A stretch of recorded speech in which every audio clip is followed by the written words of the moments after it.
Welcome back, detectives. Let's dive into another horrible case. The case of Stephanie Graham. On July 7, 2007, Stephanie's parents woke up to find their 20-year-old daughter missing. She had gone for an evening walk with friends but didn't return home. The worried parents contacted all her friends, but no one knew Stephanie's whereabouts. They then reported her disappearance to the police.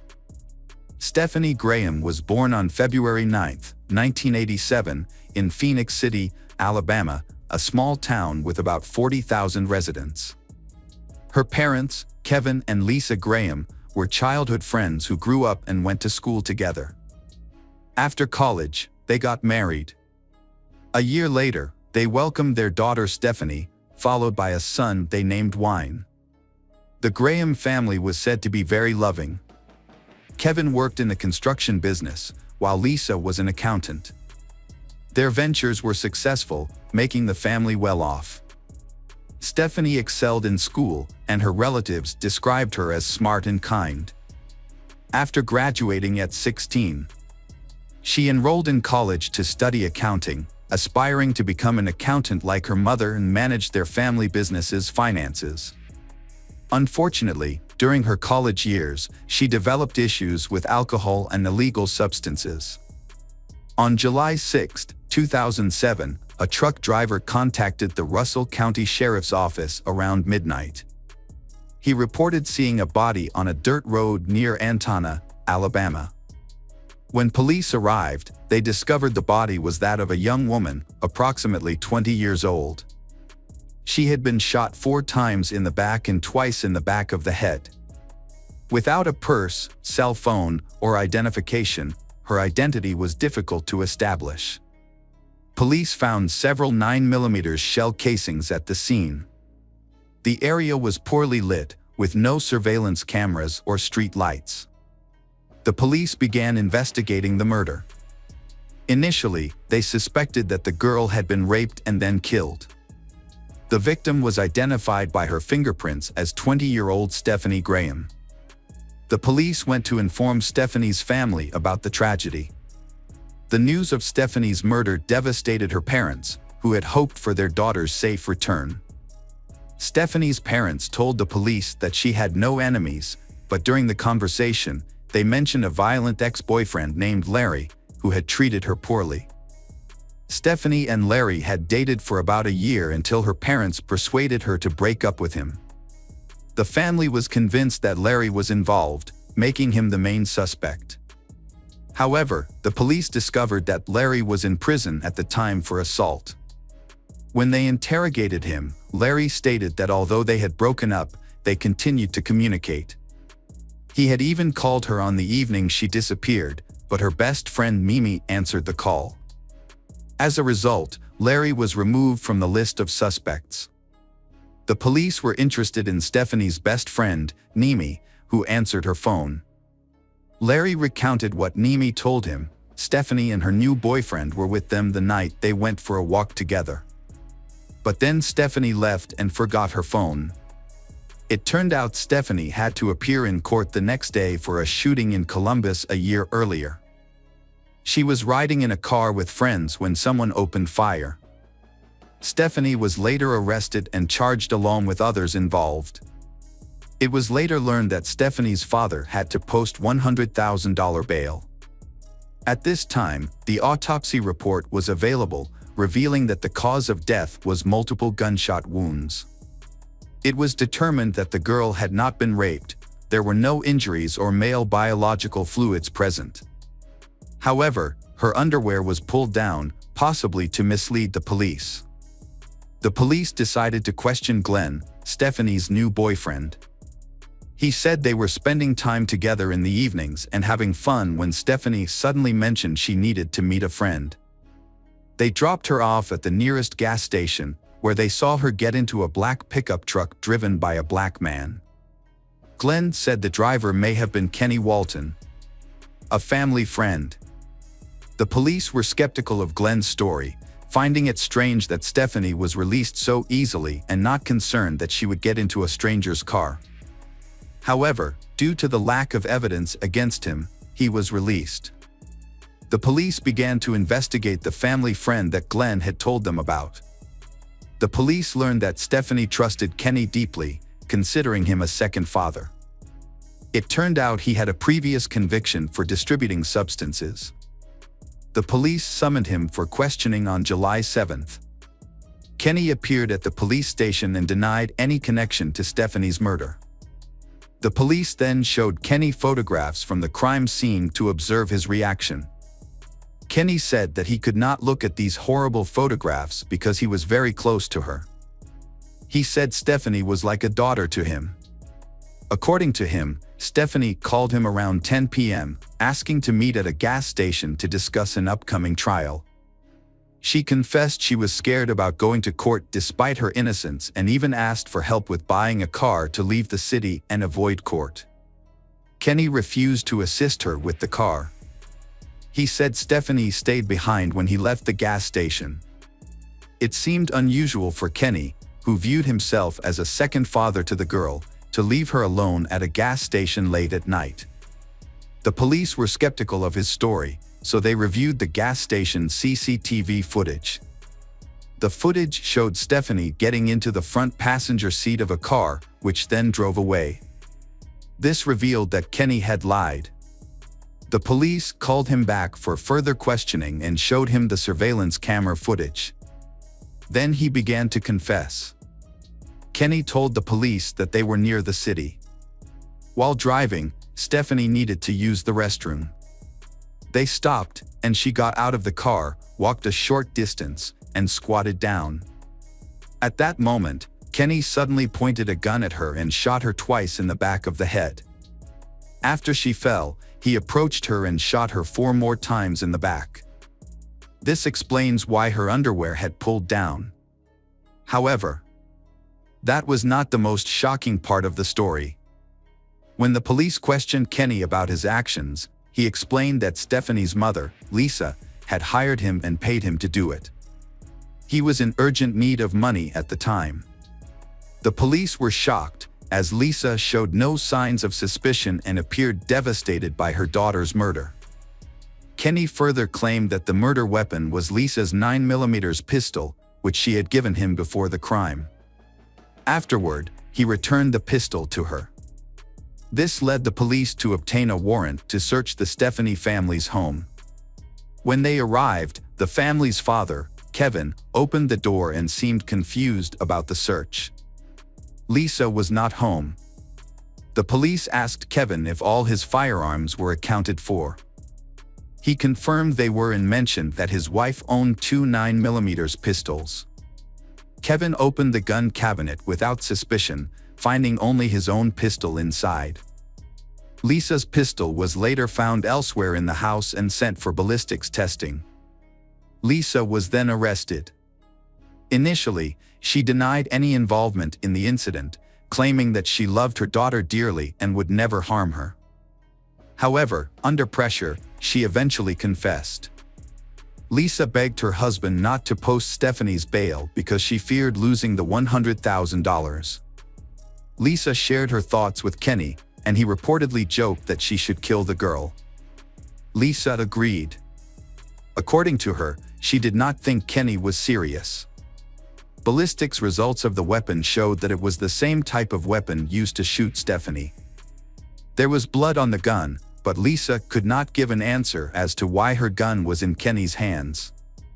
Lisa Graham was later arrested for murder. Stephanie's father, Kevin, was shocked to hear of Lisa's involvement in the murder. Kenny Walton pleaded guilty to the murder and was sentenced to life without parole on June 14, 2012. Lisa Graham's trial followed, during which she underwent a psychological evaluation. The results showed that Lisa, 77, exhibited signs of depression and borderline personality disorder. But she was still considered sane. The psychiatrist declared that Lisa understood the consequences of her actions. During the trial, Kenny testified against Lisa, claiming that she had asked him to kill Stephanie.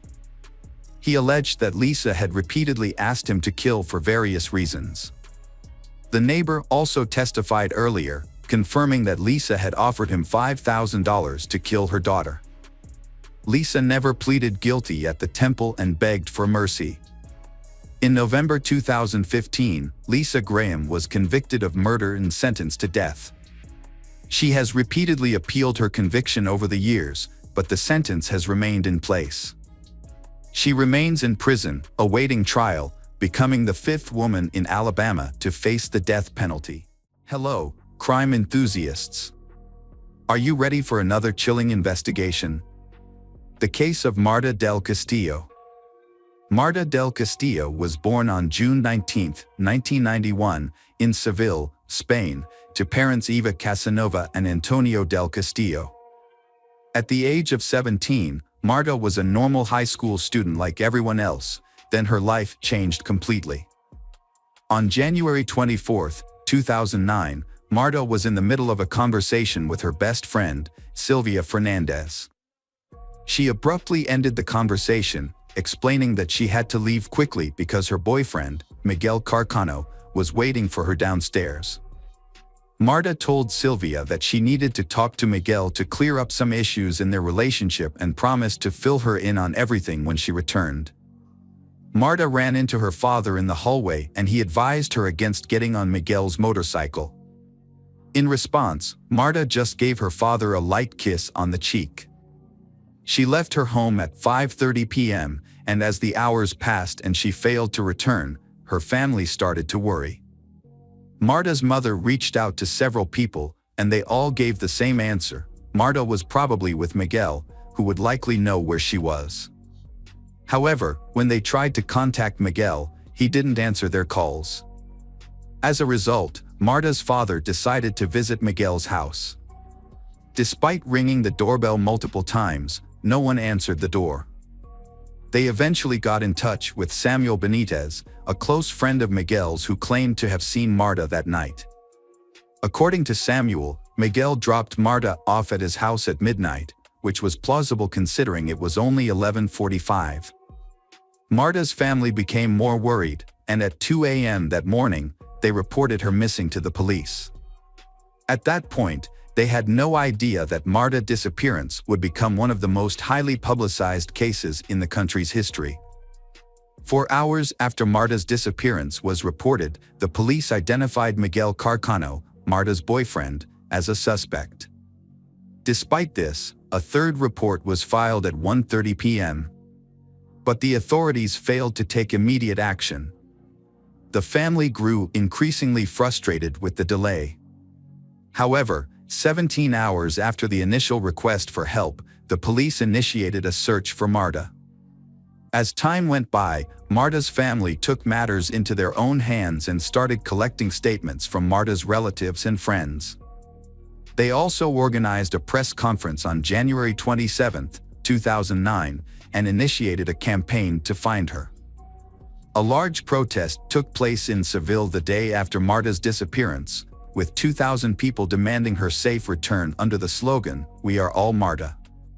A second demonstration on February 7 drew around 3,000 people, and the case received widespread media attention. After 21 days of searching, the police finally found Miguel Carcano on February 13. The 20-year-old confessed to Marta's murder and revealed that he had dumped her body into the Guave River near his apartment. However, he claimed he did not act alone and implicated Samuel Benitez as an accomplice in disposing of the body. Samuel accepted responsibility for his role in the crime. Further investigation led to the identification of additional accomplices, including Francisco Javier Garcia Marin, aka El Cuco, a troubled minor, Francisco Delgado, Carcano's brother, and Maria Garcia, Francisco Delgado's girlfriend. All 5 suspects were arrested and interrogated, but their statements were inconsistent. Meanwhile, a thorough search for Marta's body in the river began. On February 16, Miguel repeated his statement to a judge claiming he had only admitted to the crime due to police pressure and was not involved in Marta's murder. Miguel Carcano changed his testimony on March 18, claiming that he and El Cuco had violated Marta with a knife before strangling her. Hay then took Marta's body to Delgado's house and disposed of it in a garbage container. However, Marta's father accused Delgado's girlfriend, Maria Garcia, and theorized that Marta's body may have been destroyed, as Maria Garcia's father worked at a biological waste crematorium. Despite this theory gaining media attention, the police continued searching for Marta's body. On November 16, 2009, El Cuco was moved to a supervised apartment because he had exceeded the maximum time allowed for confinement. He was awaiting trial, which took place in February 2011. El Cuco was acquitted of abuse and murder charges due to insufficient evidence, but was sentenced to 2 years and 11 months in a juvenile detention center for covering up for Miguel. The trial for the 4 defendants Miguel, Samuel, Delgado, Maria Garcia involved in the case began on October 17, 2011. During the trial, Miguel Carcano admitted to hitting Marta with an ashtray during a heated argument, which led to her death. He also revealed that his previous statements about abusing Marta were false. The investigation revealed inconsistencies in the stories told by Delgado, Maria Garcia, and Samuel. They claimed to have no knowledge of Marta's whereabouts after her death. They alleged that Miguel fabricated the entire story to reduce his guilt. However, forensic analysis uncovered incriminating evidence. On November 22, 2011, the forensic police discovered traces of Marta's blood on Miguel's jacket. A mix of Miguel DNA and Maria Garcia's DNA was also found on a roll of fabric tape. Additionally, a DNA match from Delgado and Maria Garcia was detected on an extension cable, believed to have been used to strangle Marta. This was surprising, given the accused had consistently maintained they had only been at the crime scene early in the morning and had no knowledge of the incident. When confronted with the new evidence, Maria Garcia was accused of violating Marta's body in attempting to cover up the crime. A detailed analysis of the crime scene revealed up to 5 fingerprints on 3 alcohol bottles, with 1 belonging to El Cuco. As the investigation drew to a close, the 4 suspects were under intense scrutiny from the public. Their trials were heavily guarded by the police, and the prosecution presented a substantial case against Miguel, Samuel, Delgado, and Maria Garcia. The trial involved 90 witnesses, including national police officers and experts. The prosecution also presented 30,000 pH monitorings, crime scene photographs, DNA evidence, and other items found at the house on Leon 13. The trial sparked a massive public outcry, drawing large crowds that pushed against the police barrier. The public requested to view Marta's body and also wanted to catch a glimpse of Miguel, the accused. Despite Delgado and Maria Garcia attempting to conceal themselves with hats and sunglasses, however, they were still unable to escape the crowd's attention. A woman approached them, shouting insults, while others tried to remove their sunglasses and pushed them forward, forcing them to reveal their faces to the surrounding crowd. During the trial, El Cuco's mother gave an interview with her face covered, insisting on her son's innocence and stating that neither she nor El Cuco had any knowledge about Marta's body. Despite being labeled a liar by journalists, she received €10,000 for the interview. A key witness then came forward, a taxi driver who had given Delgado a ride on the night of the crime. The driver explained that he had been extra cautious with his passengers, as a colleague had been murdered recently. He recalled picking up a bald, bearded man matching Delgado's description, who had a plastic bag and stared at him intently. The driver stated that he dropped Delgado off on Leon's 13th Street, exactly where the crime took place, and charged him €8 for the ride. However, Delgado's defense lawyer questioned the driver's statement, pointing out that the fare for the 2-kilometer ride should have been €5, not €8, which cast doubt on the driver's testimony. Marta's parents took the stand and described the immense pain they were experiencing due to the situation. They had to quit their jobs, start taking psychiatric medication, and even develop depression. Their other two daughters, Marta's sisters, were also going through a terrible time. The jury's verdict in January 2012 did not bring the family the satisfaction they were hoping for. Miguel was the only person responsible for Marta's murder and was sentenced to 21 years and 3 months in prison. Additionally, he was banned from living in the city where Marta's family resides for the next 30 years. He to pay part of the trial costs and compensate Marta's parents with €280,000 for the moral damage caused by her murder and disappearance. Each of her sisters was also awarded €30,000. In contrast, Delgado and Samuel were released due to lack of evidence placing them at the crime scene at the time of the murder. However, the following year, they demanded that Marta's family pay for the trial costs, adding to the family's distress. Marta's father expressed his intention to seek justice beyond Spain's borders, as he believed the country's system was outdated. He even considered taking Marta's case to Strasbourg, home to the European Parliament and the European Court of Human Rights. In December 2011, Marta's mother wrote a heartfelt letter to Miguel, who was in prison at the time. She asks him to return Marta's body so they can end the long suffering they have endured. She longed to give Marta a proper burial, where she could visit her, bring flowers, and talk to her. Unfortunately, the letter went unanswered. On January 24, 2012, 3 years after Marta's disappearance, demonstrations took place in various Spanish cities and towns, demanding justice for the young girl. As a result, Miguel faced threats from fellow inmates and attempted to take his own life. He was then transferred to a specialized therapy unit where he had limited contact with the outside world, including no visitors or phone calls. During his imprisonment, Miguel created multiple versions of the crime, with as many as 7 different accounts. This led to several lawyers withdrawing from his case due to inconsistencies. In his latest testimony, presented in 2013, he implicated someone close to him as the perpetrator of the crime. Miguel described an argument between him and his brother, Delgado, over the mortgage for their house at Leon 13. The dispute began when Miguel sent a letter to the family stating that he no longer wanted to cover for Delgado. Miguel stated that a disagreement over a fraudulent loan led to a physical confrontation. The situation became violent and Delgado allegedly threatened his younger brother with a weapon. When Marta intervened, she was fatally struck with the butt of Delgado's gun. After the incident, Delgado made a phone call, but the recipient and the content of the conversation are unknown. Delgado then left the house, leaving Marta's lifeless body behind. El Cuco arrived, and Delgado asked for his help in disposing of the body. They used a wheelchair to transport the body to the Mahala farm in Laneda, where they buried it Marta. At first, Marta's parents believed Miguel's story and were grateful to him for telling the truth.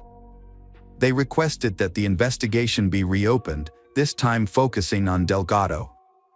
However, the prosecution and the judge did not find Marta's statements credible. Marta's father visited Miguel in prison, asking for his cooperation in finding Marta's body.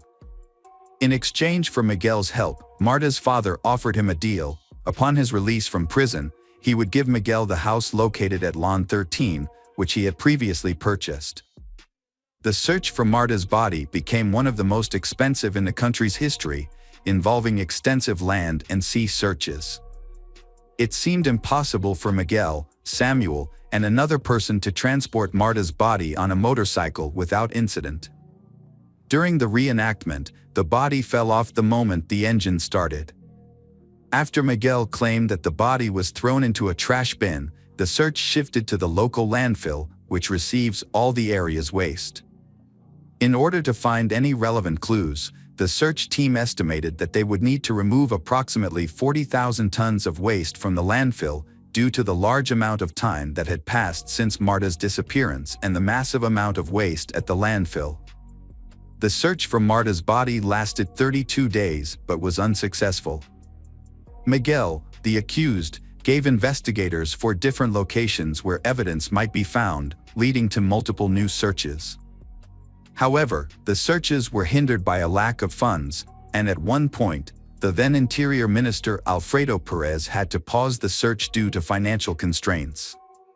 In April 2013, Miguel pointed to Delgado as the real murderer and provided another location where Marta's body could be found, this time near the city of Lake, Canada.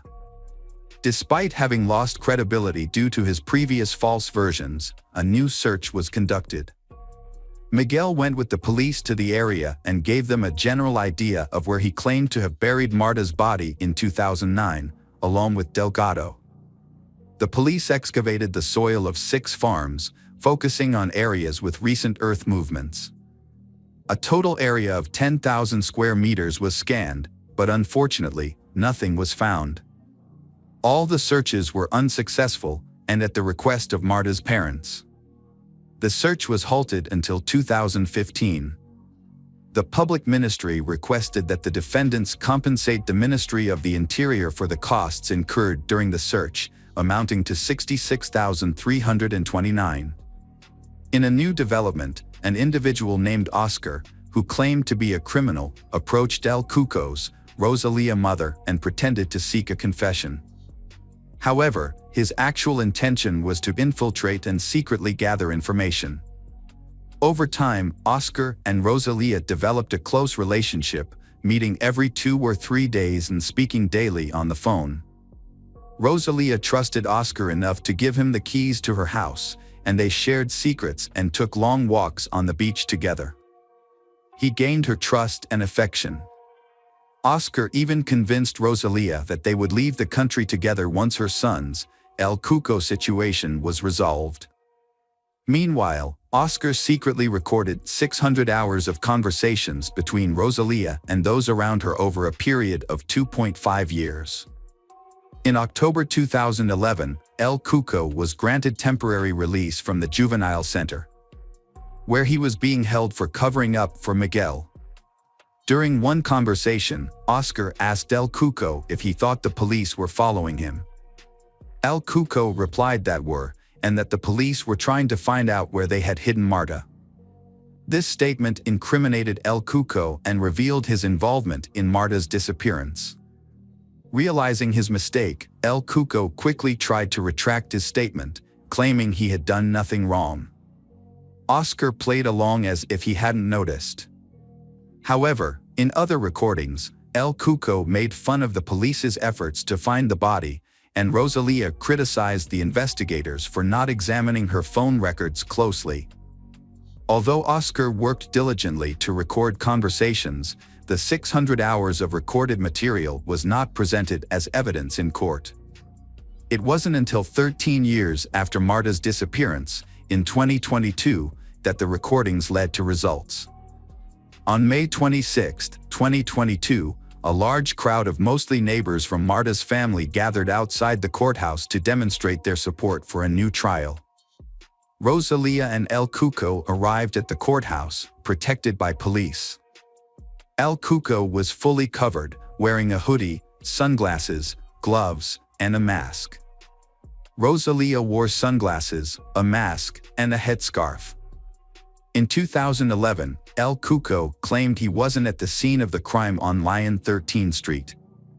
El Cuco said he had gone home around 11:30 p.m. with friends and met his mother's partner, Oscar, who was taking out the trash. Oscar then went upstairs to his apartment and stayed there for the rest of the night.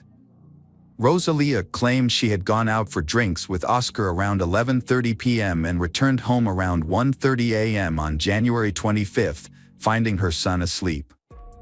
El Cuco admitted that on January 24th, Miguel contacted him for assistance after killing Marta.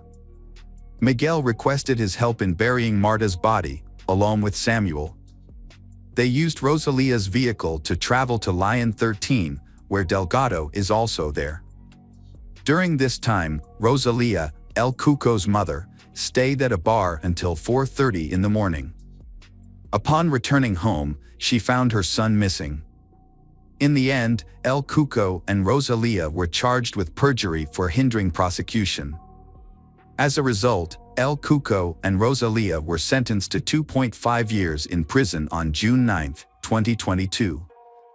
The judge also imposed a fine of €1,144 on each of them, as well as ordering them to pay €30,000 in civil liability to Marta's parents. Despite the sentencing and fines, Marta's parents were more concerned with finding their daughter's body than seeking monetary compensation.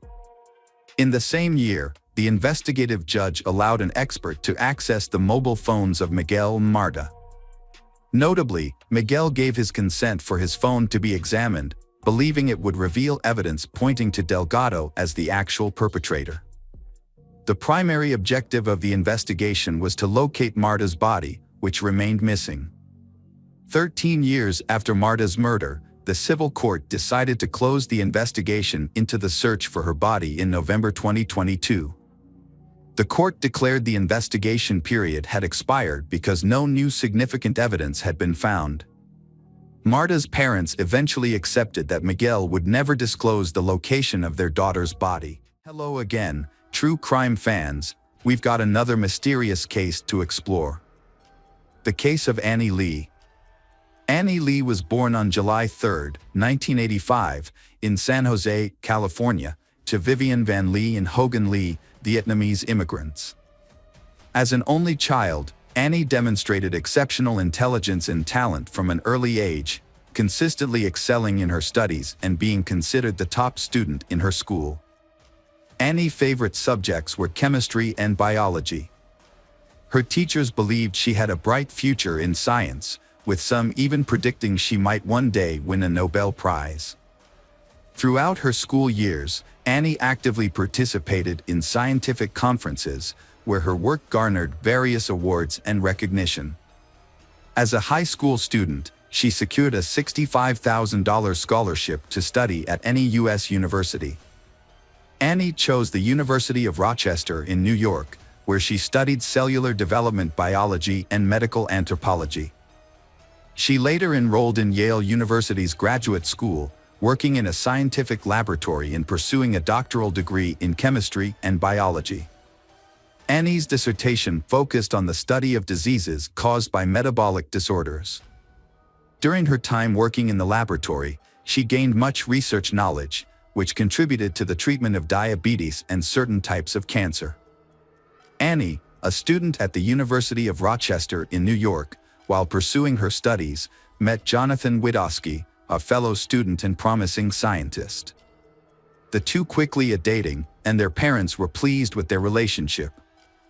After graduating, Annie moved to New Haven, Connecticut, to attend Yale, while Jonathan chose to pursue his studies at Columbia University in New York. Despite the distance, the couple maintained their romance, visiting each other every weekend and making plans for their future. In the summer of 2009, Jonathan proposed to Annie with a beautiful diamond ring, and she happily accepted.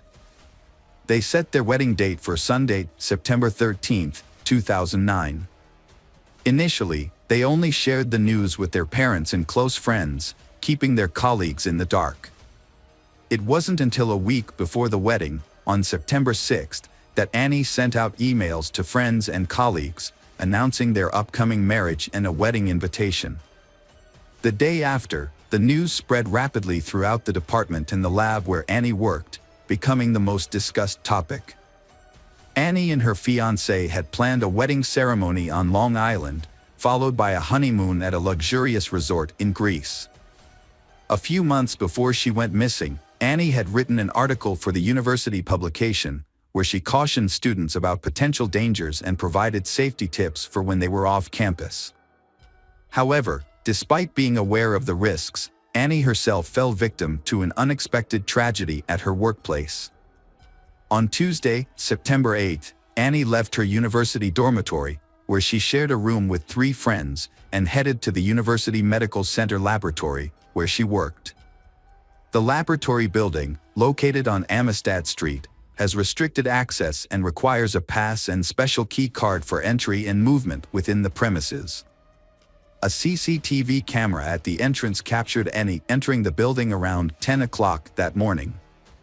She went to her office, changed her clothes, stored her personal belongings, put on a medical coat, locked the door, and proceeded to the biolab. However, Annie never returned to her office that day and seemed to vanish in the corridors. Unfortunately, no one ever saw her alive again. On the evening Annie went missing, her dormitory neighbors were the first to discover the incident. They had grown accustomed to Annie's punctual nature, as she usually returned home at the same time every day. However, as midnight approached and she failed to return, her friends began to worry. Their concerns deepened when they were unable to reach Annie on her phone. Deciding to take action, they reported her disappearance to the police. Upon investigation, it was discovered that Annie's parents and fiancé had also been unable to contact her that night. Initially, they had assumed she was working late due to her heavy workload and would call them back when she was available. When the police arrived, they weren't too worried. They had heard what had happened and assumed that Annie was nervous before the wedding and needed time to calm down. However, their opinion quickly changed after examining Annie's office and reviewing the CCTV footage. They also tracked her movements within the building using her key card. The evidence revealed that Annie had entered the building in the morning but never exited. Her personal belongings, including her clothes, bag, wallet, and cell phone, were still in her office. Despite an extensive search, no sign of Annie was found, leaving behind only the unsettling feeling that she had vanished into thin. The disappearance of Annie Lee, a graduate student, led to an extensive investigation by the Federal Bureau of Investigation. Those who knew Annie personally described her as intelligent, kind, cheerful, and energetic, with no known enemies. Her family and fiancé anxiously waited for news, hope she will return safely. However, detectives were less optimistic, concluding that it was likely she was no longer alive. The laboratory building, crime scene, was placed under guard, and the list of suspects was narrowed down to staff and students with authorized access. The university atmosphere was tense because everyone realized that the killer might be somewhere nearby. Annie's fiancé, Jonathan, who had flown in from another state, was questioned but had a solid alibi. Despite this, he was visibly shaken and on the verge of a nervous breakdown, deeply concerned about Annie's disappearance. Among the suspects, one is Annie's teacher. On the day she disappeared, he canceled his lectures for unknown reasons and had no alibi. Although his was initially questioned, after the police still believed the perpetrator was likely someone from Yale University's laboratory, either a student, faculty member, or staff. A disturbing detect was found on September 12, providing the first evidence that Annie was no longer alive. A medical coat stained with blood was discovered hidden behind a false ceiling in an auxiliary room of a building. The coat did not belong to Annie, but further examination revealed that the blood on it was indeed hers. On September 13, the body Annie was found in a narrow pipeline on the technical floor of the laboratory. The day she was supposed to get married and leave for her honeymoon in Greece. Her petite stature and fragile build made it easier for her killer to stuff her body into the small space. A service dog's keen sense of smell helped the police locate Annie's body. The location where her body was hidden suggested that the killer was familiar with the laboratory's layout. It was a spot that was hard to access, making it a clever yet sinister choice for concealing the crime. Annie's body showed severe signs of trauma. Most of her ribs were broken, her limbs were damaged, and several teeth were knocked out. However, according to the pathologists, the cause of death was mechanical asphyxia, which meant that Annie was severely beaten and then strangled. A further examination revealed that Annie's clothes had traces of seminal fluid. But it was concluded that she had not been raped. A few days before Annie's body was discovered, police attention was initially drawn to Raymond J. Clark III, a young laboratory technician. Raymond claimed to have seen Annie leave the building without her belongings, implying she intended to return. However, his testimony aroused suspicion from the police. Following the discovery of Annie's body, Raymond became the primary suspect. They collected DNA samples from Raymond and asked him not to leave the country until the investigation was completed. On September 17th, Raymond was arrested.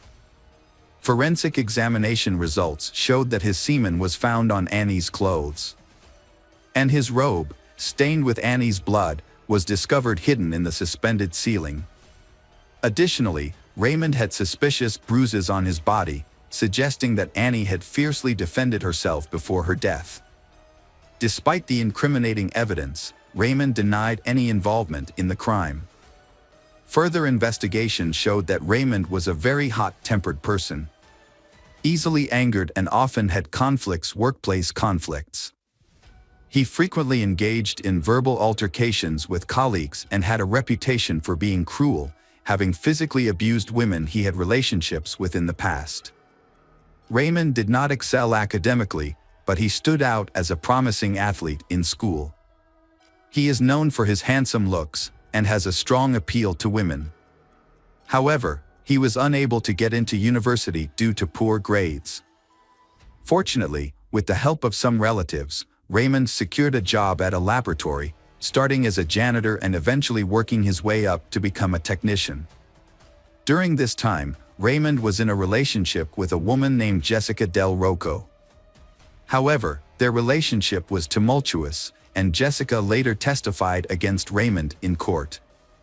She described him as controlling, stating that he would constantly monitor her activities, read her messages, and dictate what she could do and couldn't do. He would also become violent when they disagreed. And Jessica claimed that he would physically abuse her. After one particularly brutal incident, Jessica fled from Raymond. She temporarily relocated to another state to escape his abuse. Then Raymond had been in a relationship with Jennifer Radko, a Yale University student, for the past year. Jennifer ignored rumors about his alleged infidelity with students and lab employees. She accepted his marriage proposal, and they proceeding with wedding preparations. The motive behind the murder remains unclear, even after he fully admitted his guilt. He never revealed his motive, even after admitting to the crime. Initially, it was thought that the murder was related to a workplace conflict. Annie was conducting experiments on laboratory mice to study the effectiveness of enzymes in treating cancer, diabetes, and other diseases. Raymond, who considered the laboratory his domain, was in charge of the mice. Two theories emerged about the incident leading to the murder. The first theory suggests that Raymond might have had a conflict with Annie. On the day of the murder, Annie stayed late in the laboratory and entered the area where experimental animals were kept. Raymond, who had cleaned the area, go in there too.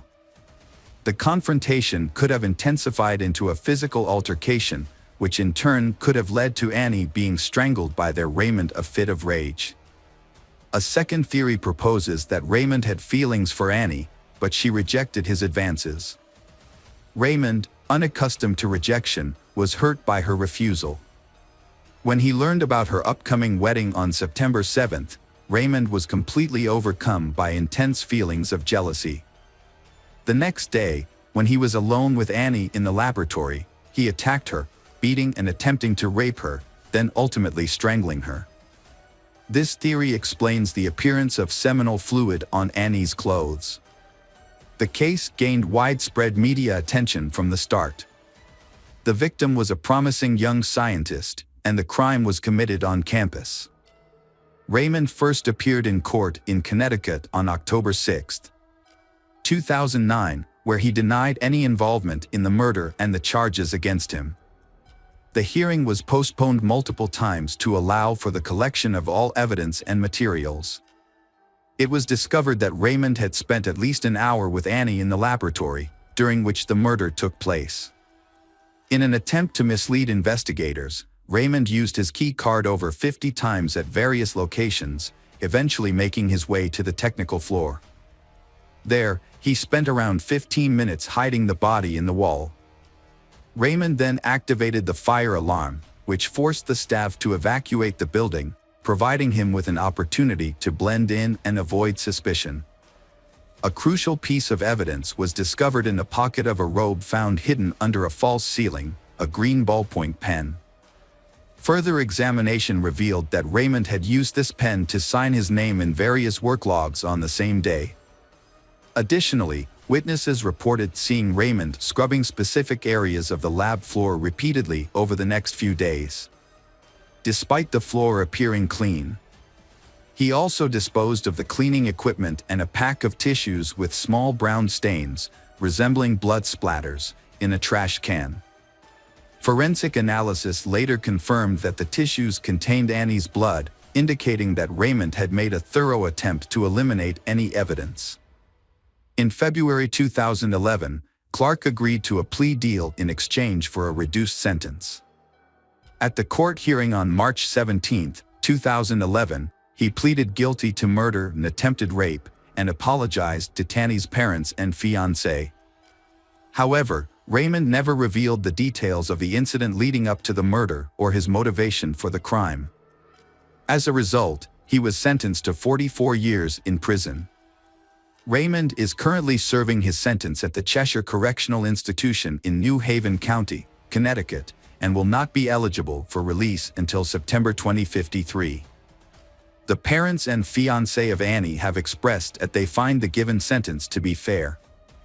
At the sentencing, Annie's mother delivered a heartfelt speech. With tears in her eyes, she expressed that she would never get the opportunity to hold her daughter again, witness her marriage, hear her laughter, or enjoy the presence of her grandchildren. She said goodbye to her child, whom she cherished as the greatest gift from God. Hello again, true crime fans, we've got another mysterious case to explore. The case of Polly Klaas. Polly Klaas was born on January 3, 1981, in Fairfax, California. She lived with her parents, Mark and Eva, and her younger sister Annie. When Polly was very young, her parents divorced. Afterwards, Polly, her younger sister, and their mother moved to Petaluma, California. Mark has started a new relationship after he and Eva divorced, and Polly gets along well with her father's new partner.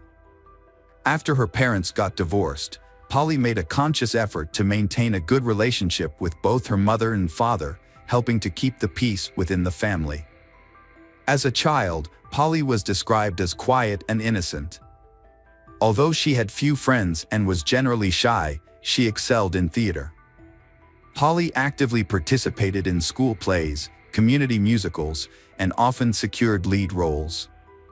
Her passion for theater fueled her dream of becoming a talented actress in the musical theater field. Besides, Polly also enjoys having sleepovers at friends' houses or inviting them to her house. These sleepovers are usually with her close group of friends. On October 1, 1993, Polly invited two friends, Jillian and Kate, to her home for a sleepover. Her mother, Eva, agreed to let the girls spend the night. That evening, the three girls had dinner and spent the first few hours together without incident. When Eva started feeling unwell with a bad headache, she decided to go to bed, around 9:45 p.m., and asked the girls to wake her if they needed anything. Eva later said she took 2 sleeping pills and fell asleep after 11 p.m. She was suddenly awakened by Jillian and Kate screaming. The girls frantically told Eva that Polly had been taken by a man who broke into the house. Eva immediately called the police and then checked on her other daughter, Annie. She was in the room, and she didn't seem to know what was going on. When the police arrived, they questioned Jillian and Kate. According to the girls, they had been in Polly's room playing, trying on different costumes for Halloween. It was around 11 p.m. when Polly suggested it was bedtime, and her friends concurred. And when Polly went to get the inflatable bed from her mother, she met a man standing at the door. The man held a knife and was not wearing a mask. But since we're approaching Halloween, the girls initially thought it was a joke and started laughing. However, they quickly realized the situation was not a joke at all. A man forcefully entered a house and became enraged when the 3 girls inside began to laugh. In a fit of anger, he restrained Jillian and Kate by tying their hands and feet and then demanded to know who lived in the house. Each girl replied that it was Polly. The man then proceeded to cover Jillian and Kate's heads with pillowcases and instructed them to count to 1,000. He told them that he would temporarily take Polly away, but promised to return her shortly. However, once Jillian and Kate realized the man had left the house, they tried to free themselves, which took approximately half an hour. They left the room and immediately informed Eva that Polly was missing and that a man had taken her. They reported the incident to the police, providing a brief description of the man.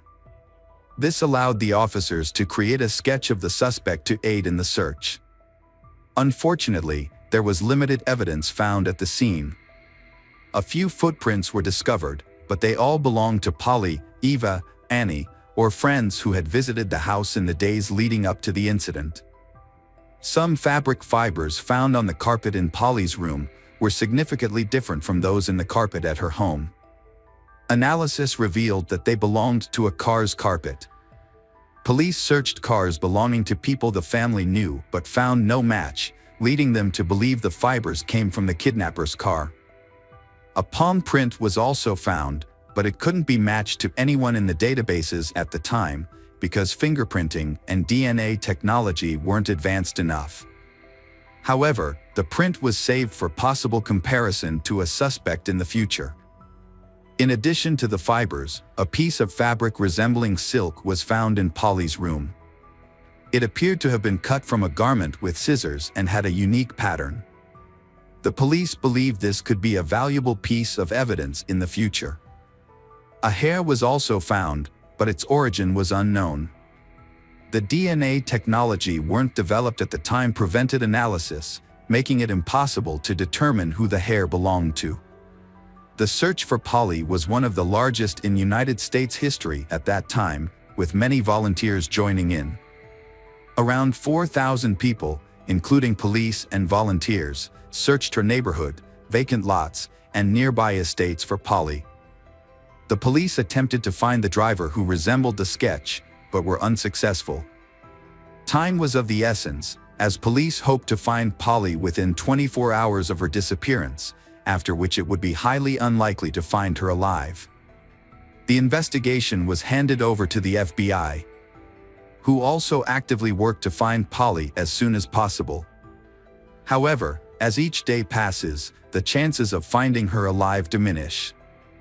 The police asked people who lived nearby if they saw or heard anything unusual on the night Polly was abducted. Several neighbors reported seeing a suspicious man wandering around the neighborhood. Although he looked unusual, at the time, he did not cause any concern, so they did not contact the emergency services.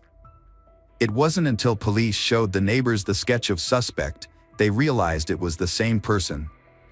To gather more information about Polly's disappearance, police interviewed every teacher and staff member at the school she attended.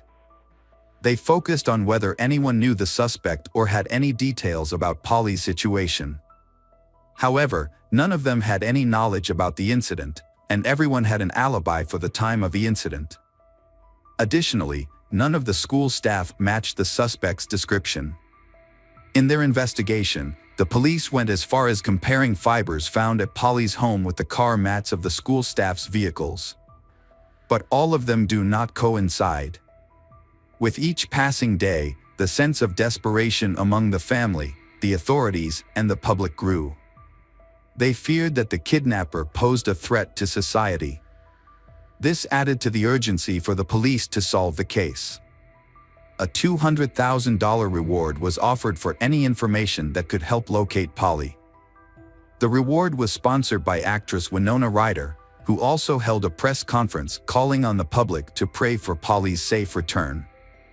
Also, Polly's case happened in 1993, a time when the internet was still in its early stages of development. Law enforcement agencies, including the police and the FBI, were not yet familiar with using the internet to disseminate information or search for missing persons. 3 people from California took matters into their own hands and posted information about Polly on the internet. This included a picture of Polly, a sketch of her suspected kidnapper, and a reward advertisement for any useful clues. At the time, there was no social media, but the information still managed to spread and reach approximately 25 million people in the US. FBI investigators believe that social media can play a significant role in their investigation into Polly's disappearance. Although a large number of people are following the case online, but no clues from internet users could help solve the case. Nevertheless, the campaign has attracted a large number of volunteers and several call centers have been set up to handle the volume of calls received each day.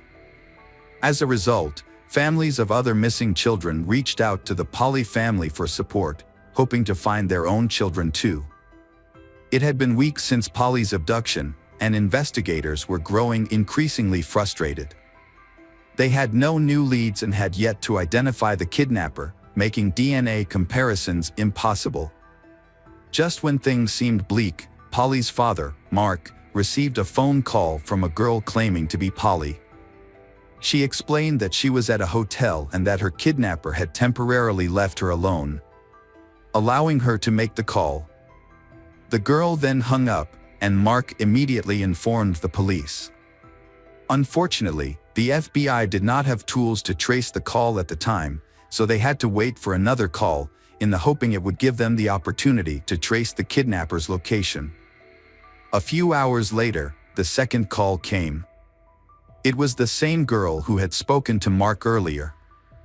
The police were able to trace this call but were surprised to find that it did not lead to a hotel, as the girl had claimed, but rather to a residential neighborhood.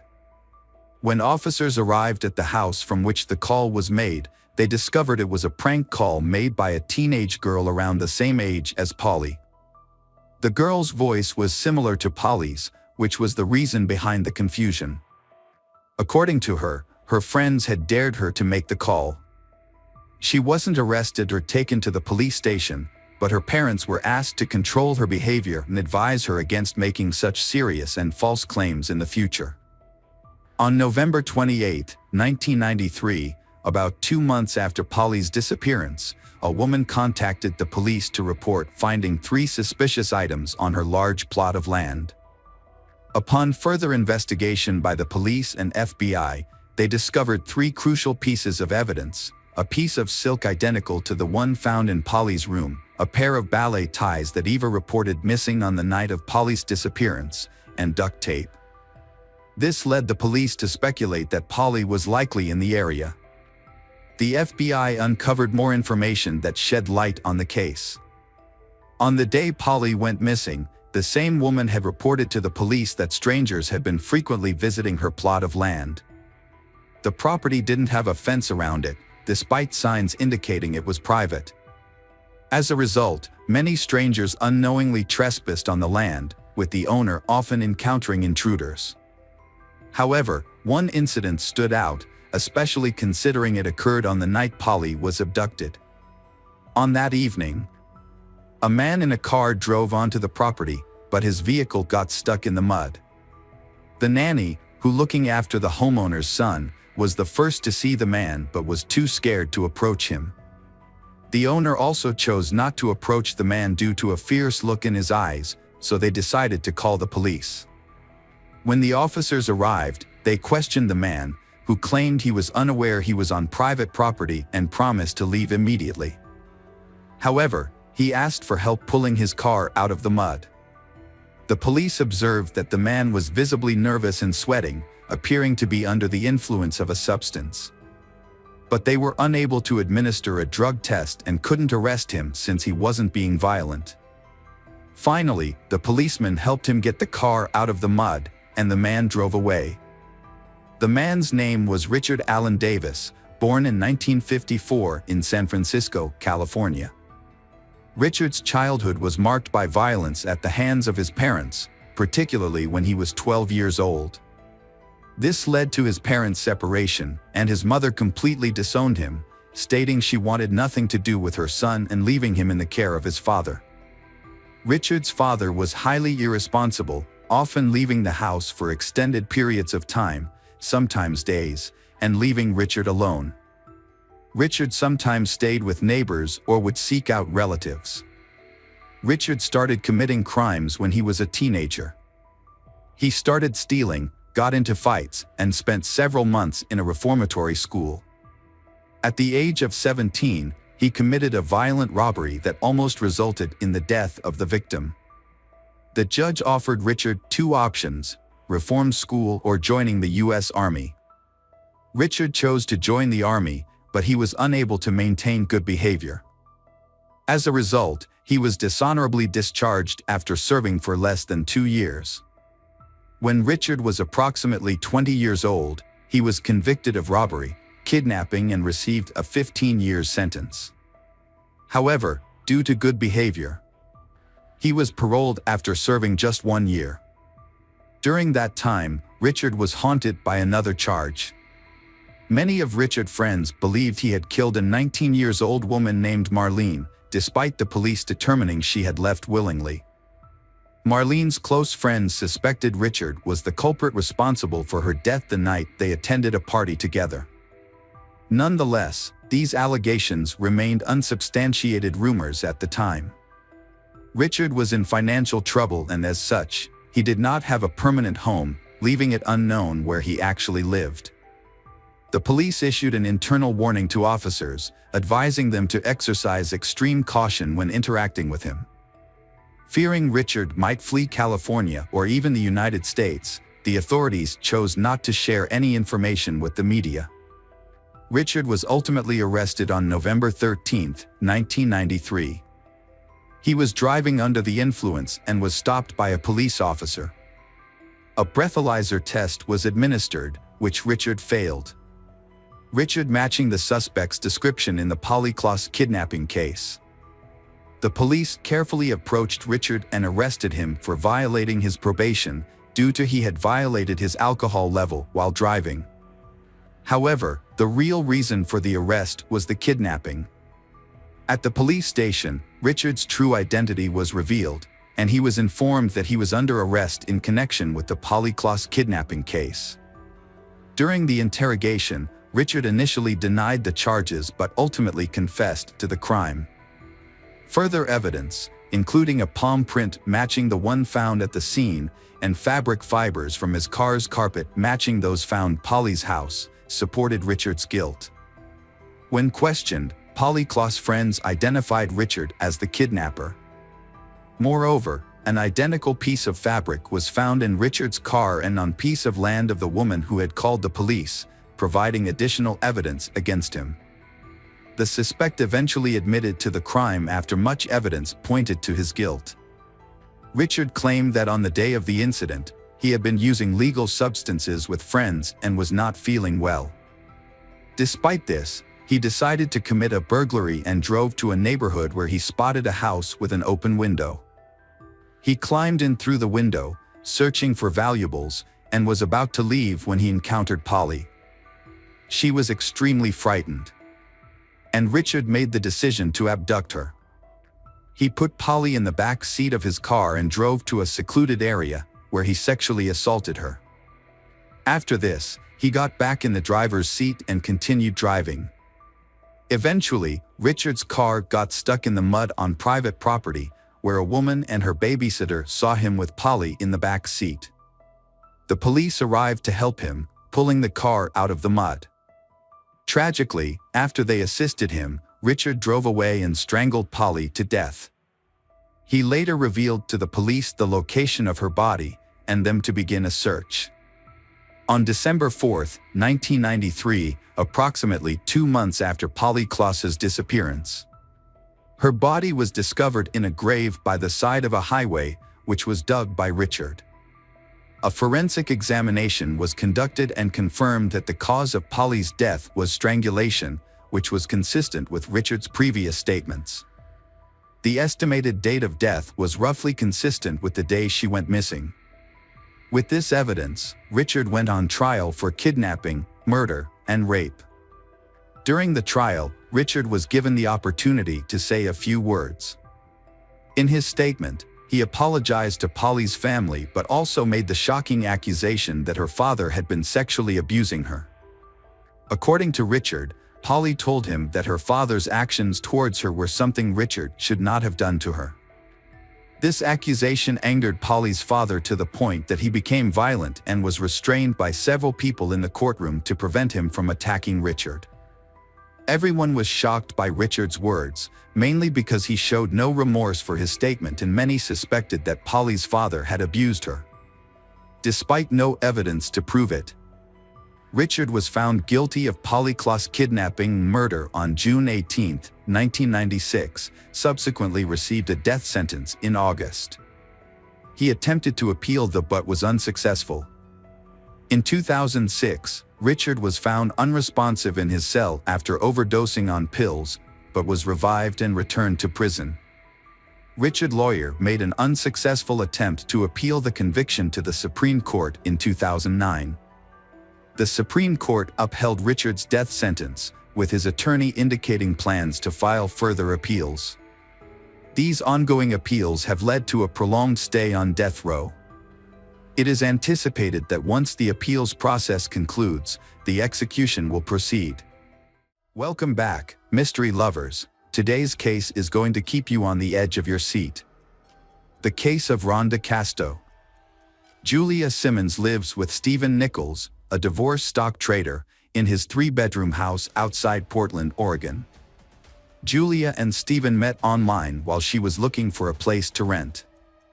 Julia was impressed by Stephen's charm and kindness. While living together, Stephen met Rhonda Casto, Julia's 20-year-old daughter. Although he is 10 years older than Rhonda, Stephen was attracted to her beauty and admirable personality. Surprisingly, Rhonda also had feelings for Stephen. From there, they began a romantic relationship. As Stephen and Rhonda's relationship became more serious, they decided to live together in Stephen's apartment.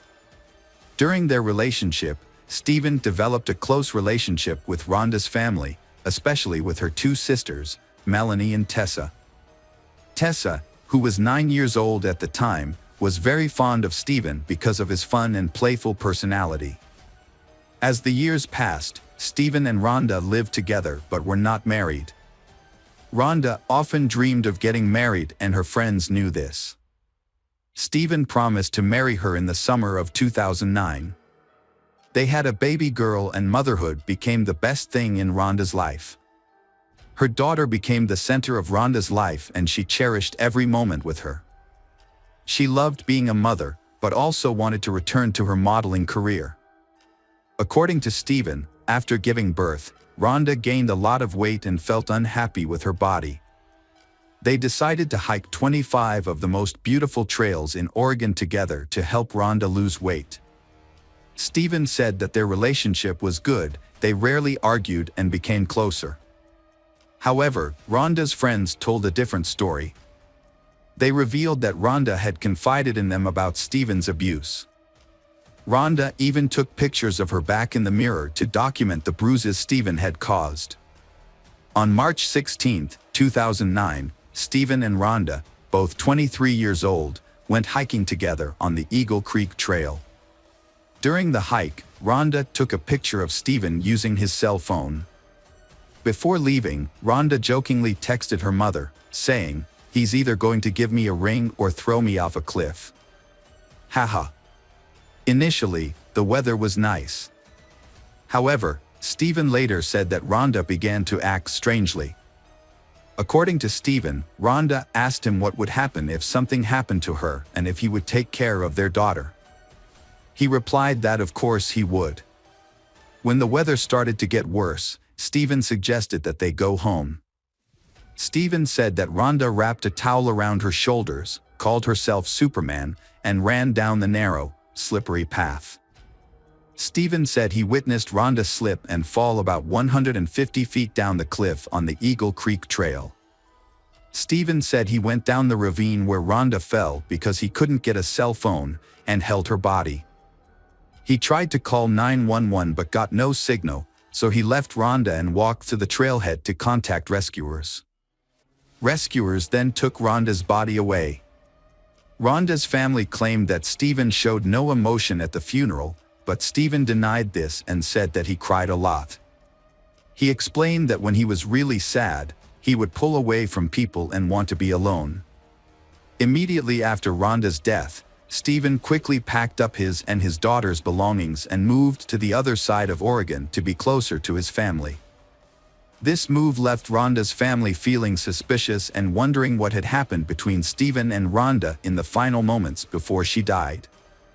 In 2012, Stephen decided to leave the United States to live with his daughter in China. This decision marked a new turning point in the lives of both father and daughter. Stephen decided to move to Wuxi, a city about 75 miles from Shanghai. He had lived in China during his previous marriage and had developed a deep love for the country and its people. During his time in China, Stephen worked as a teacher of English to Chinese businessmen. His and Rhonda's daughter, Ava, quickly adapted to her new life. Within 2 months of moving in, she was speaking fluent Mandarin. Both Stephen and his daughter are thriving and happy in China. Stephen met and fell in love with Landy Yin. Landy and Ava formed a strong bond, with Landy taking on the role of a mother figure. Stephen appreciated how Landy had stepped in and embraced the role of a parental figure to his daughter. After a year of dating, Stephen decided to take the next step in their relationship by proposing to Landy. He was very happy when she said yes. In February 2015, Stephen and Landy returned to the United States to prepare for their wedding. They decided to have 2 wedding ceremonies, one in the United States and one in China, to accommodate both families and friends. Stephen and his daughter arrived in the United States the day before Landy. When they got off the plane in San Francisco to transfer to Oregon, Stephen was approached by police and informed that they needed to arrest him for baggage issues. Stephen had no idea that this would lead to a series of events that would change his life forever. Within minutes, the police separated Stephen from his daughter. Little did he know that while he was in China, detectives had been investigating the death of his ex-girlfriend Rhonda. The suspicious circumstances surrounding Rhonda's fall from Eagle Creek prompted them to continue their investigation, and they eventually concluded that Stephen was responsible for her death. Rhonda's mother was instrumental in keeping the investigation moving forward. She regularly contacted the detectives to keep them updated. The police arrested Stephen at the airport for Rhonda's murder and took him back to Oregon.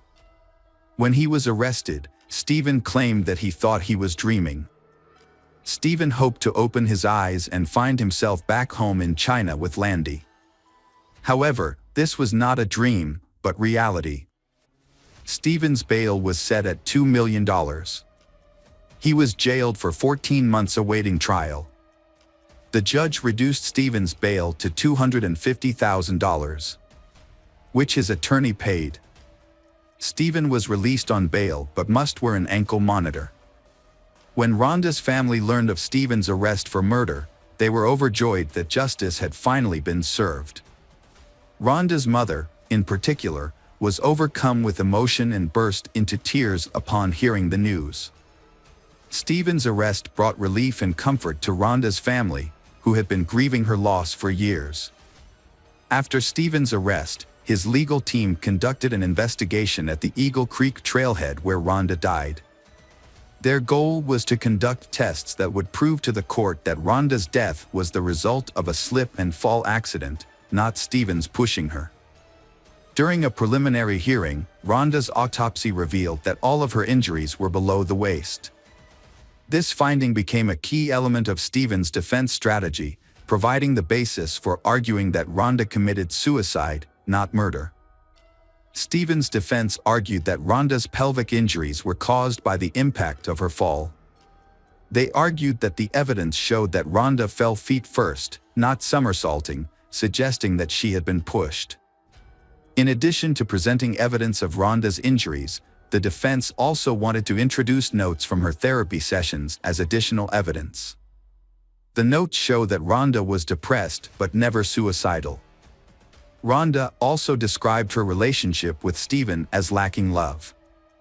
Stephen's defense attorney argued that Rhonda's depression and the way she described the relationship were signs that she was suicidal.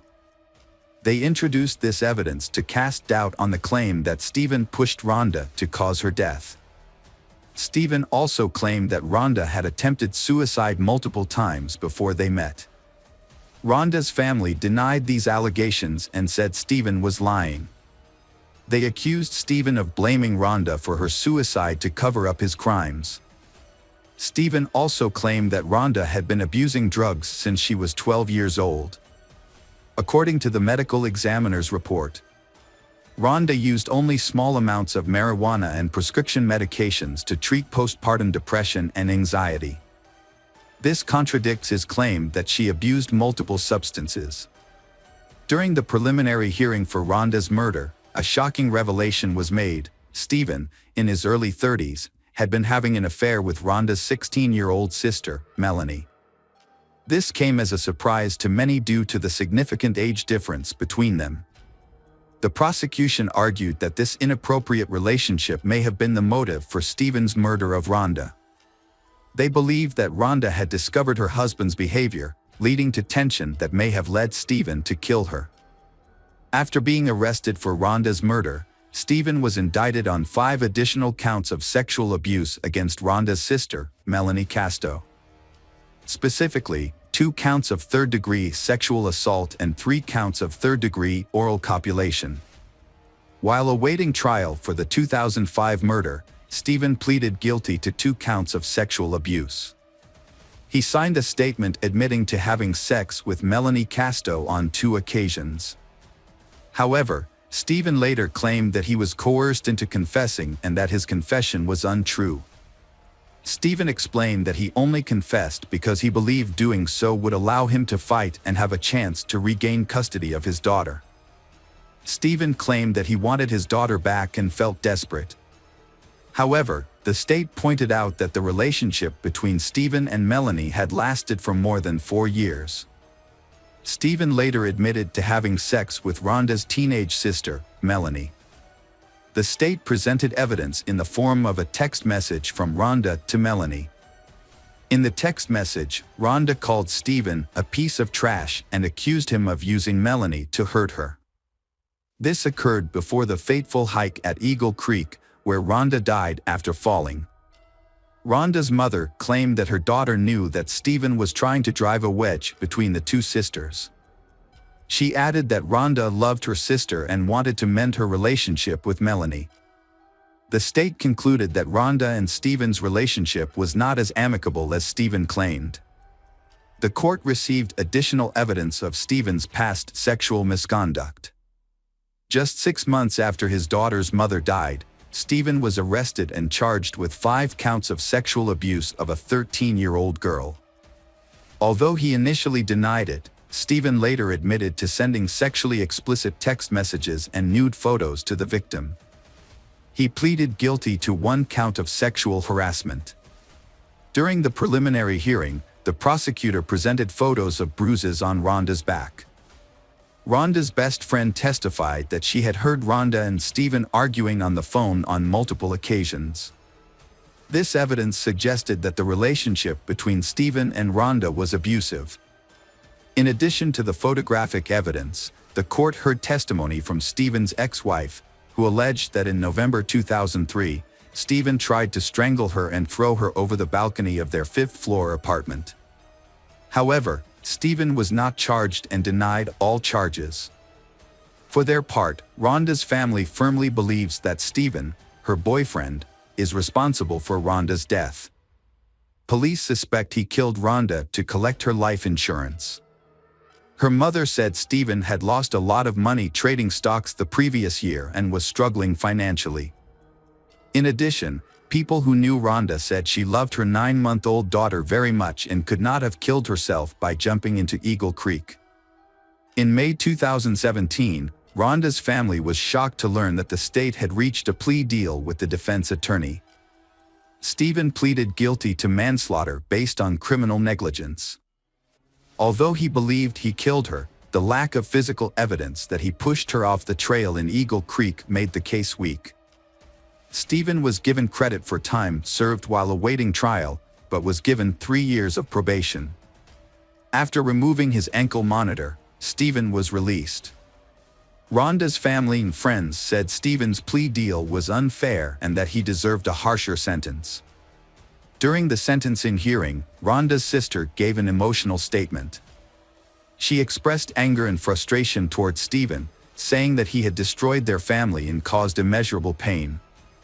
Rhonda's mother also expressed confusion and grief, unable to understand how Stephen could have taken her daughter away from her and torn their family apart.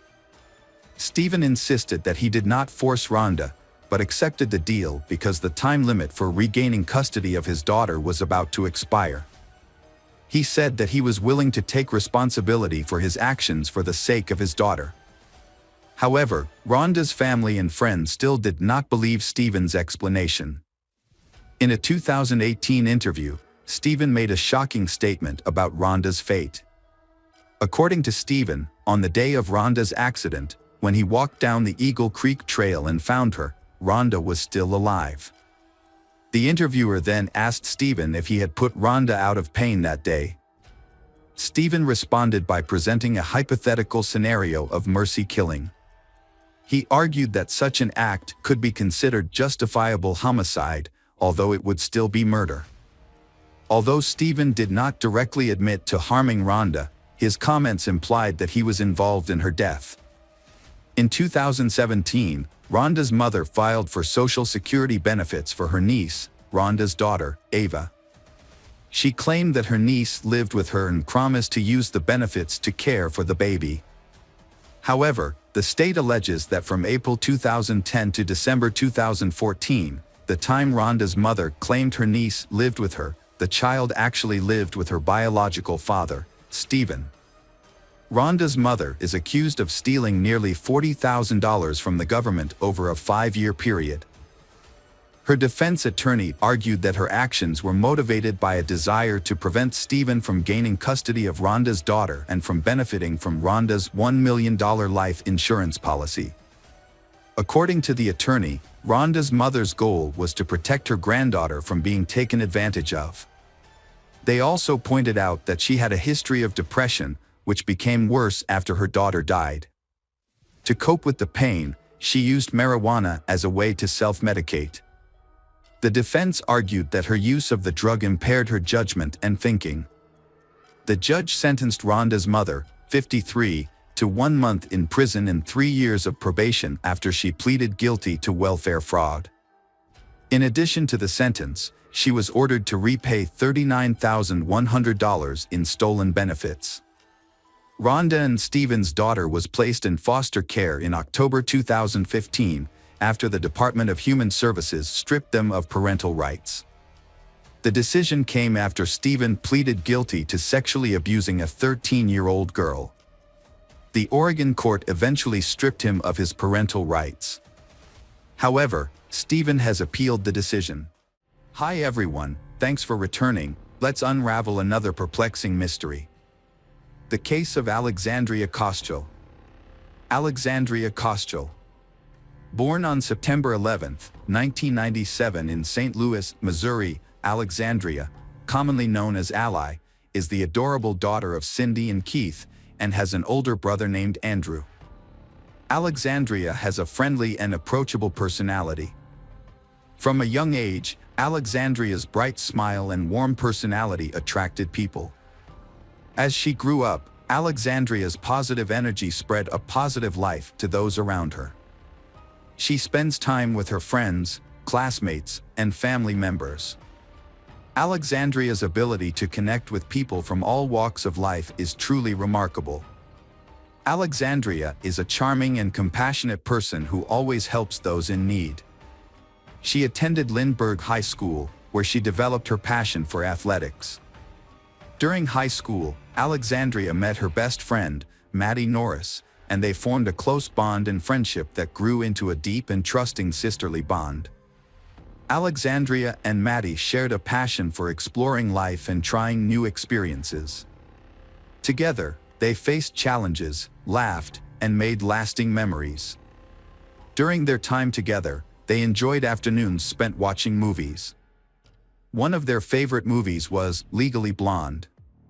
Once Alexandria got her driver's license, she and Maddie often drove around town in Alexandria's convertible.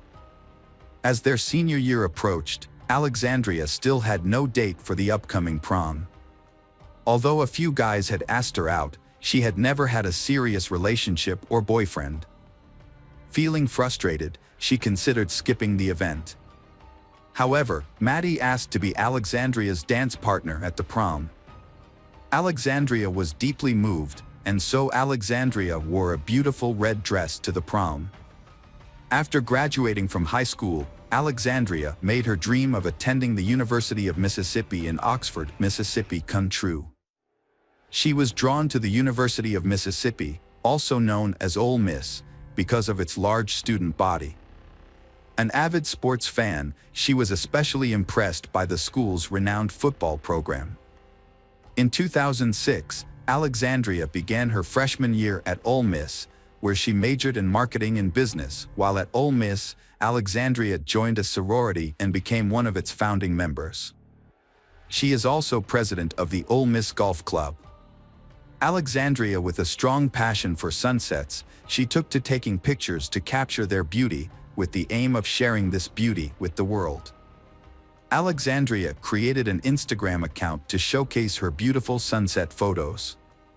One night, while at a bar in downtown Oxford, Alexandria met Brandon Theld, a charming young man from Fort Worth, Texas.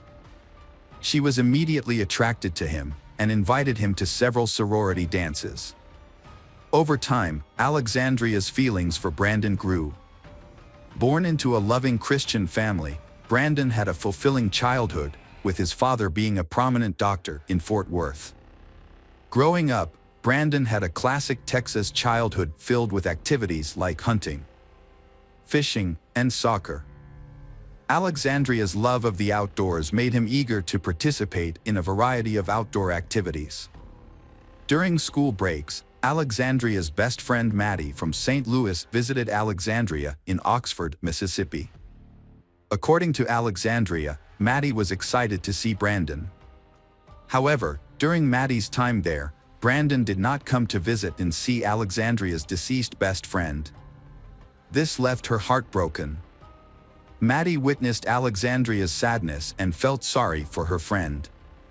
Despite her trauma, Alexandria remained strong and focused on her studies at Ole Mississippi. Alexandria had a great first year, with high grades, new friends, and a strong sense of humor. The summer of 2019, right before Alexandria's senior year, was a time of great anticipation for Alexandria and her parents, Cindy and Keith. They were all looking forward to her senior year at Ole Mississippi. Alexandria's parents decided to visit her at Oxford University for a few days. They were happy to see how quickly their daughter adjusted to her new surroundings. At the time, Alexandria was busy teaching a gym class and attending summer school. When her parents arrived, Alexandria gave them a tour of the campus, showing them her favorite spots in town. The visit gave her parents, Cindy and Keith, the opportunity to see firsthand how their daughter has grown and be proud of all she has accomplished. Cindy, her mother, cooks Alexandria's favorite dinner. During the meal, they shared fond memories. Alexandria's parents had originally planned to return home to St. Louis, but she asked them to stay an extra day so they could experience more of what Oxford had to offer. Cindy and Keith agreed to extend their stay. On July 19th, after returning home, her parents called Alexandria around 7 p.m. She answered the phone, still sleepy from her nap, and explained to her mother that she planned to go out with friends that evening. Cindy told her daughter that she loved Alexandria and hung up. Little did she know that would be the last time she would speak to her daughter. Sardis Lake is a large recreational area 30 minutes from Oxford that has many hunting camps. The area is large and is patrolled by the local police department for safety. On June 20th, 2019, a police officer began patrolling Sardis Lake early in the morning. As the officer drove around the lake, he noticed near a picnic table the body of a young woman lying on the ground. The officer was shocked by the discovery and immediately called for help. Other officers and paramedics arrived on the scene a few minutes later. Upon arrival, the officer found a wallet in a nearby ditch. When the wallet was opened, it contained an Old Miss school ID and a driver's license identifying the owner as Alexandria Koschel. Later, after the discovery of Alexandria's body at Sardis Lake, the police had to notify her parents, Cindy and Keith. However, they were away from home in St. Louis at the time. Her mother was devastated when she heard the news about her daughter. The news of Alexandria's death shocked her friends as well as her parents. Alexandria's friends turned to social media, using the hashtag #JusticeForAllie to express their grief and demand justice for her. They share fond memories of Alexandria in social media posts, talking about the positive impact she had on their lives. And her friends sent their condolences to her family. Following the tragic death of Alexandria, we express our deepest condolences to the Alexandria family during this extremely difficult time. At the crime scene near Sardis Lake, police found White Claw water bottles and .40 caliber shell casings on the ground. A ballistics expert was called in to analyze the scene and piece together the events surrounding Alexandria's murder. The expert determined that the killer was initially sitting across from Alexandria on a picnic bench when they fired the first shots. However, after the first shot, the killer stood up and began walking around the table toward Alexandria, firing multiple shots as they approached. One bullet missed Alexandria and struck the wooden picnic table. While searching for evidence, police searched Alexandria's apartment but did not find her phone. However, they discovered that Alexandria's Apple Watch had some unexpected syncs with her text messages the night before she was killed. When they examined the messages, they discovered that Alexandria had been having lengthy conversations with Brandon Thade.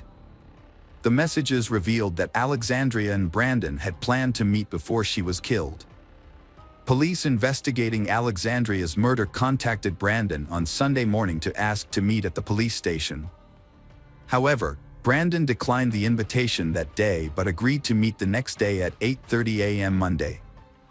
On Monday, Brandon failed to show up at the police station as scheduled, prompting police to trace his cell phone.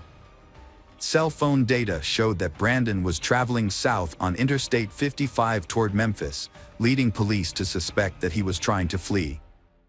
As a result, they issued an arrest warrant and alert for his vehicle, which was easily identifiable due to its unique license plate. 2 hours after the warrant was issued for Brandon, the Memphis Fugitive Task Force located his vehicle at a gas station. Brandon was found sitting in his vehicle at a gas pump, where task force agents arrested him and notified Mississippi police. When police searched Brandon's vehicle, they discovered a .40 caliber handgun. Brandon's clothing was also found to be covered in blood after he exited the vehicle. After his arrest and return to Mississippi, police began tracking Brandon in the days leading up to the Alexandria murders. On Saturday, July 20th, Brandon visited friends and went bowling. The next day, Brandon visited another friend, bringing a 6-pack of beer and the same .40 caliber handgun found in his vehicle. The friend reported that they talked for a while, but when the friend woke up on Monday, Brandon was no longer there. Brandon's background check did not reveal any history of violence or altercations. Interviews with friends and family members of both Brandon and Alexandria provided detailed information about the couple's history. They met at a local bar in Oxford during their freshman year and initially began dating. However, their relationship declined during their sophomore year. Notably, Alexandria's loved ones noticed a change in her demeanor, as she seemed to be more invested in the relationship than Brandon. This imbalance led to tension between the two. Brandon eventually blocked Alexandria from contacting him because she frequently went out at night, drank, and then called him. A year after their breakup, Brandon and Alexandria got back together the summer before Alexandria's senior year. they decided to rekindle their relationship. However, the reunion did not last long. Brandon was eventually charged with Alexandria's murder, specifically premeditated murder, which carries the death penalty. When news of Brandon's arrest spread, it caused widespread shock and attracted intense media attention in Oxford. The community was caught up in speculation and rumors as people shared their theories about the case.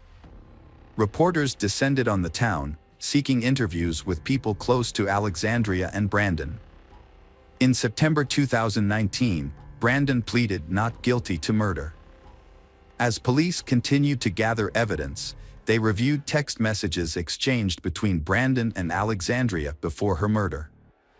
The messages revealed that Alexandria was concerned that she might be pregnant in April 2019, 3 months before her death.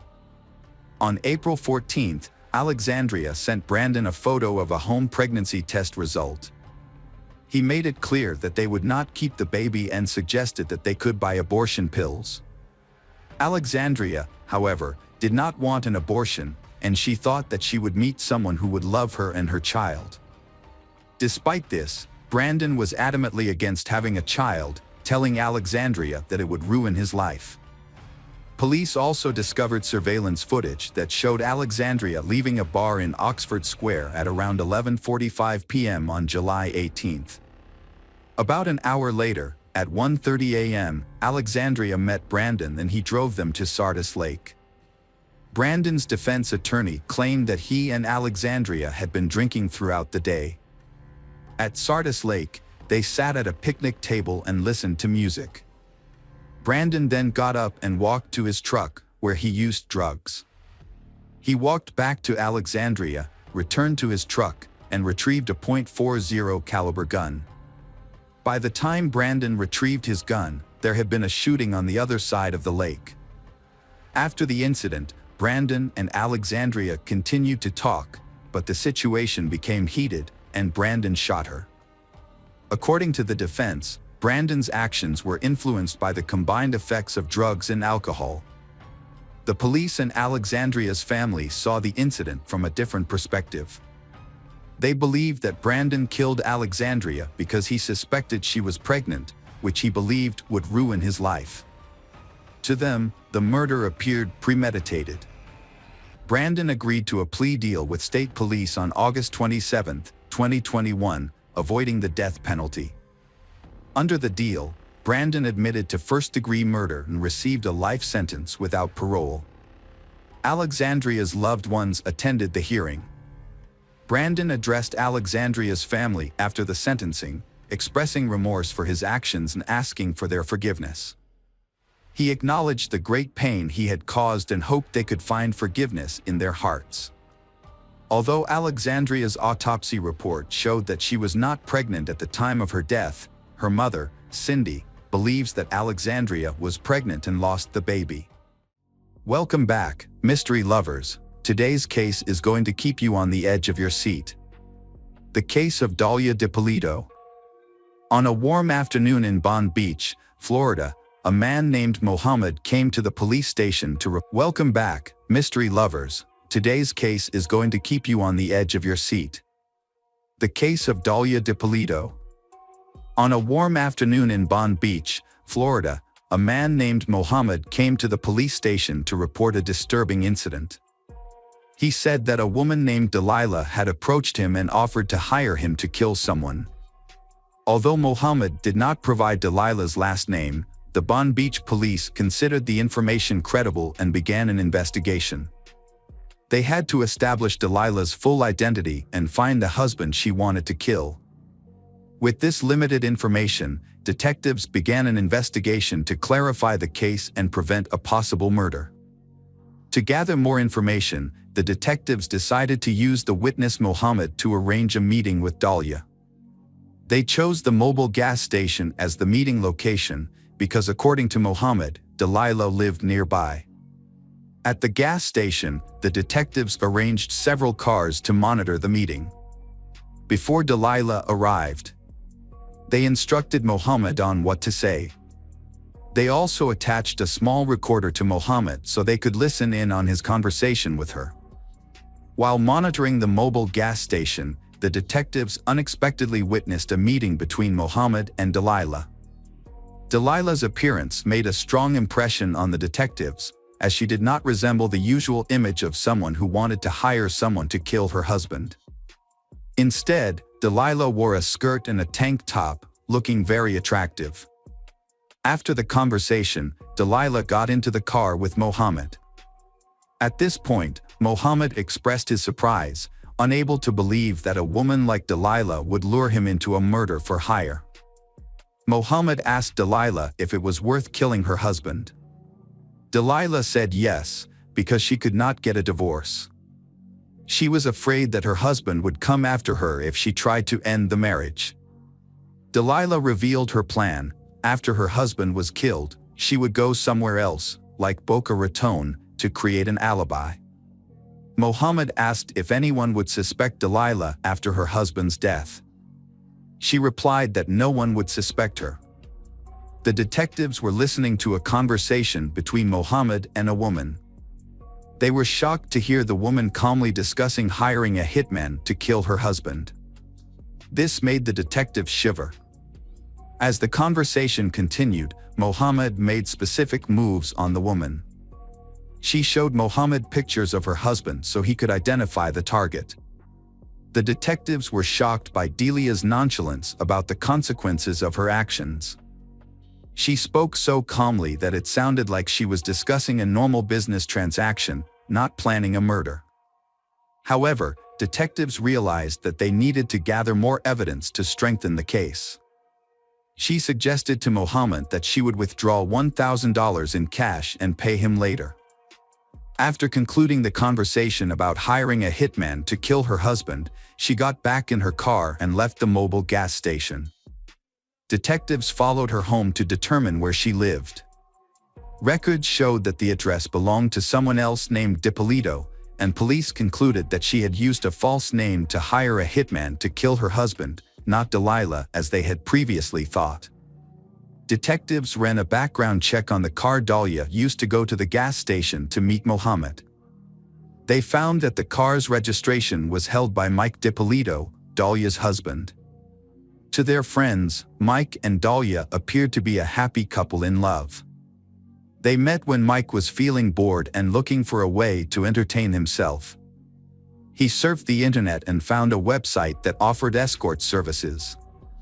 Mike decided to book a meeting, not knowing that this decision would change his life forever. When Mike's escort, Dahlia, arrives, he is immediately enchanted by her beauty. He finds her stunning and feels an attraction between them. They instantly connect and quickly fall into intimate conversation. Over the next few days, Mike and Dahlia's relationship deepens. They meet again and spend a week together. They have a great time together, and they realize that their feelings have gone beyond friendship. From there, Mike and Dahlia officially become a couple. After a few months of dating, Mike and Dahlia's relationship takes a significant step forward. During a visit to a local jewelry store, they unexpectedly looking at engagement rings. This leads to a deep conversation about marriage, a topic they had discussed before. Fascinated by the idea of building a future together, Mike decides to buy a ring for Dahlia. It was not only a gift, but also a symbol of his commitment to the relationship. Even though their relationship was moving forward quickly, Mike was still extremely happy in love. He believed that this was the right move for both of their futures. Before meeting Dahlia, Mike had a criminal record in 2001. He was convicted of theft, fraud, and wire fraud in Broward County, Florida. At the time, Mike was addicted to drugs and needed money. The court sentenced Mike to 2 years in prison and 28 years of probation. This long probation period was to give Mike the opportunity to pay off his debts. When Mike first returned home from prison, he had trouble paying his debts. Determined to solve this problem, Mike took a job as a cook at a restaurant for $350 a week. However, this was not enough to pay off his large debt. Mike wanted to improve his financial situation to pay off all his debts and ensure that he did not have to go back to prison. Fortunately, a friend introduced Mike to a new job at an office near his home, just 4 blocks away. This gave Mike the opportunity to move from his job as a chef to the field of email marketing, opening up better financial prospects. When Mike and Dahlia began their relationship, Mike was honest about his difficult past and current restrictions. He explained that he could not freely travel between states without permission. Dahlia, with her strong passion for travel, expressed her desire to explore the world with Mike. Realizing that the financial burden was hindering their dreams, Dahlia proposed a bold solution. She was willing to give Mike $91,000 so that he could pay off the remaining debt. This money would help them get out of debt and start a new life, free to travel like Dahlia had always dreamed of. At that time, Dahlia was working as a real estate agent and making a lot of money. With her stable finances, she was able to help Mike pay off his debt and clear his criminal record. Mike consulted his lawyer about how to handle the situation. The lawyer advised him to prepare enough money to be released from probation. After discussing, Dahlia and Mike decided to transfer the money to Dahlia's Bank of America account because it was the safest and most convenient way. Mike's joy about paying off his debt and getting married was quickly shattered.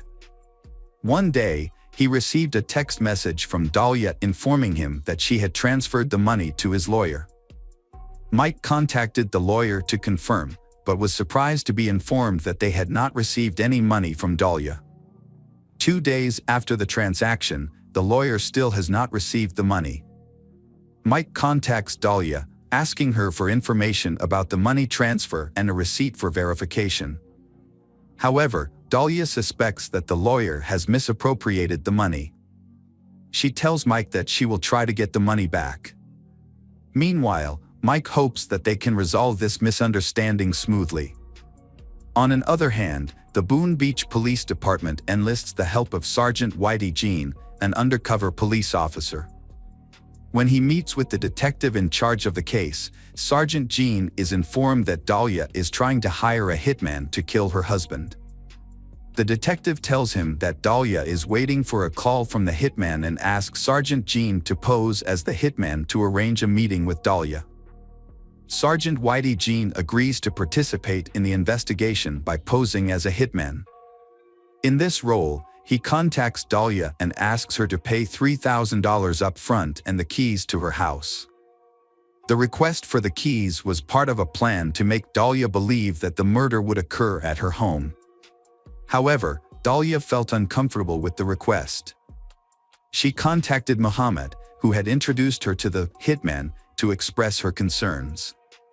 During a phone call between Muhammad and Dahlia, the detectives overheard and were concerned that they might have scared Dahlia. They feared that Dahlia might change her plans and find someone else to kill her husband. However, on August 3, 2009, Dahlia met with Sergeant Whitey Jean in the CVS parking lot. Sergeant Whitey was working undercover, posing as a hitman. However, Dahlia did not have any money with her. Sergeant Whitey informed Dahlia that if he waited until after the murder to be paid, she would have to pay him $7,000 in cash. Sergeant Whitey Jean announced the assassination plan on Wednesday morning, citing the cover-up as a response to looting in the area.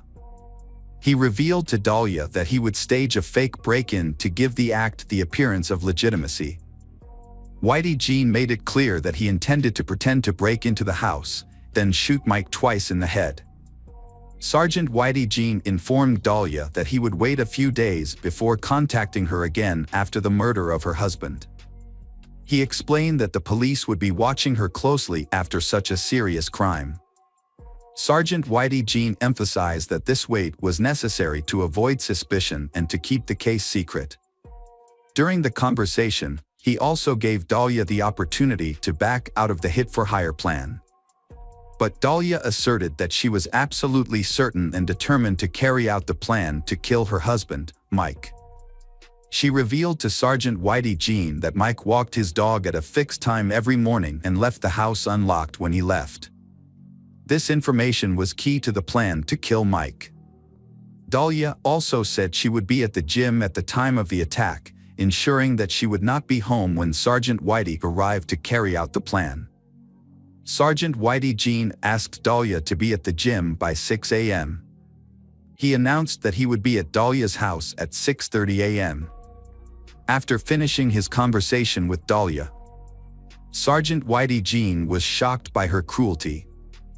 Although he had met many people in his work, he had never met anyone as cruel as Dahlia. The detective thought that creating a fake crime scene at Dahlia and Mike's house was important to see Dahlia's reaction. On the day of the attack, around 5:30 a.m., Dahlia told Mike that she was going to work out. Mike agreed but found it strange because Dahlia had never worked out so early. However, he did not think much of it and continued with his normal morning routine. The detective followed and confirmed that Dahlia had gone to the gym. This provided the evidence the detective needed to continue with his plan. However, before he could proceed with setting things up at Mike and Dahlia's house, the detective needed to inform Mike of the current situation. About 30 minutes after Dahlia left the house to go to the gym, there was a loud knock on the door. Mike rushed to open the door and was surprised to see a group of police officers standing in front of the house. He was shocked and confused and asked what was going on. A detective walked in and told Mike some shocking news. His wife had hired a hitman to kill him. However, the hitman was actually an undercover cop assigned to expose Dahlia's plot. The detective further explained that the whole situation was an elaborate plan set up to catch Dahlia in the act of hiring a hitman to kill her husband. Mike was shocked when the police came to his house and informed him that his wife, Dahlia, had hired a hitman to kill him. After calming down, the detectives emphasized the urgency of the situation and asked him to leave the house immediately. They quickly took Mike to the police station for safety. The detectives created a fake crime scene at Mike and Dahlia's house. They put up police tape and turned on the police car lights to make it look like a real crime scene. After they were ready, a detective called Dahlia and told her that the police were at her house and needed to talk to her about a matter involving her husband. The detective asked Dahlia to come home and answer some questions. After speaking with the detective, Dahlia returned home and was shocked to find that her house had become a crime scene. Police tape surrounded the house and police cars were parked everywhere. When Dahlia asked the detective about the situation, she was informed that the police had received a report of a murder at her house, accompanied by gunshots. The detective then gave her the shocking news that a search of the house had turned up the body of her husband, Mike. This information shocked Dahlia. She burst into tears as soon as she heard the news of her husband's death. However, the detective, who was experienced in announcing the death, noticed that Dahlia's reaction was unusual. Although she appears to be crying, the detective does not see any tears on her face at the police station. The detective begins the investigation by asking Dahlia about the people who may have been involved in her husband's death. The detective's goal is to get Dahlia to admit that she hired someone to kill her husband. The detective tells Dahlia that her husband was shot twice in the head and died. Dahlia is confident that Mike will not open the door to strangers. She explains that Mike is currently on probation for securities fraud and is trying to complete his probation. However, this is difficult because the community is not supportive of Mike's upcoming release due to the amount of debt he owes. Despite this, Dahlia insists that their marriage is stable. During the investigation of Mike's husband's murder, the police interrogate her. Mike watches the interrogation from another room. The detective informs Dahlia that they have the facts of the case and will begin investigating. They then led Sergeant Whitey Jean into the room, handcuffed, and asked Dahlia if she knew him or had met him before. Dahlia firmly denied any connection to Sergeant Whitey Jean. After the police escorted Sergeant Whitey Jean out of the room, the detective informed Dahlia that she was under arrest for attempted murder. The detective further explained that the man Dahlia had hired to kill her husband was actually an undercover police officer. As a result, Dahlia was arrested for her crime. While Dahlia was in custody, the police allowed Mike, Dahlia's husband and the victim of the attempted murder, to see her. When Dahlia saw Mike, she tried to call him back, but Mike refused, saying that he could not help her in this situation. In fact, Mike wanted Dahlia to admit to plotting to kill him, but she still firmly denied her actions. On April 26, 2011, Dahlia DiPolito's trial was held in Palm Beach County District Court. Dahlia was charged with conspiring to hire someone to kill her husband, Mike. During the trial, Mike testified against his wife. He testified for 3 consecutive days. Dahlia's defense attorney argued that the plan to kill Mike was just a publicity stunt for a reality television show. They claimed that Mike had agreed to participate and helped orchestrate the plot. However, Mike denied all things. He claimed that he had no knowledge of or involvement in any such plan. Mike stated that he had no interest in participating in a reality television show and would never waste money or put himself in danger for that purpose. After closing arguments, the jury deliberated for hours and ultimately found Dahlia guilty of solicitation of first-degree murder with a firearm. When the verdict was announced, Mike had mixed feelings. He was relieved that Dahlia was serving a 20-year prison sentence, a fair sentence for her serious crime. At the same time, he was relieved that he could finally move on with his life, knowing that justice had been served. After Dahlia was convicted of solicitation of first-degree murder with a firearm, her lawyers appealed. They argued that the jury's verdict had been influenced by an unofficial tip.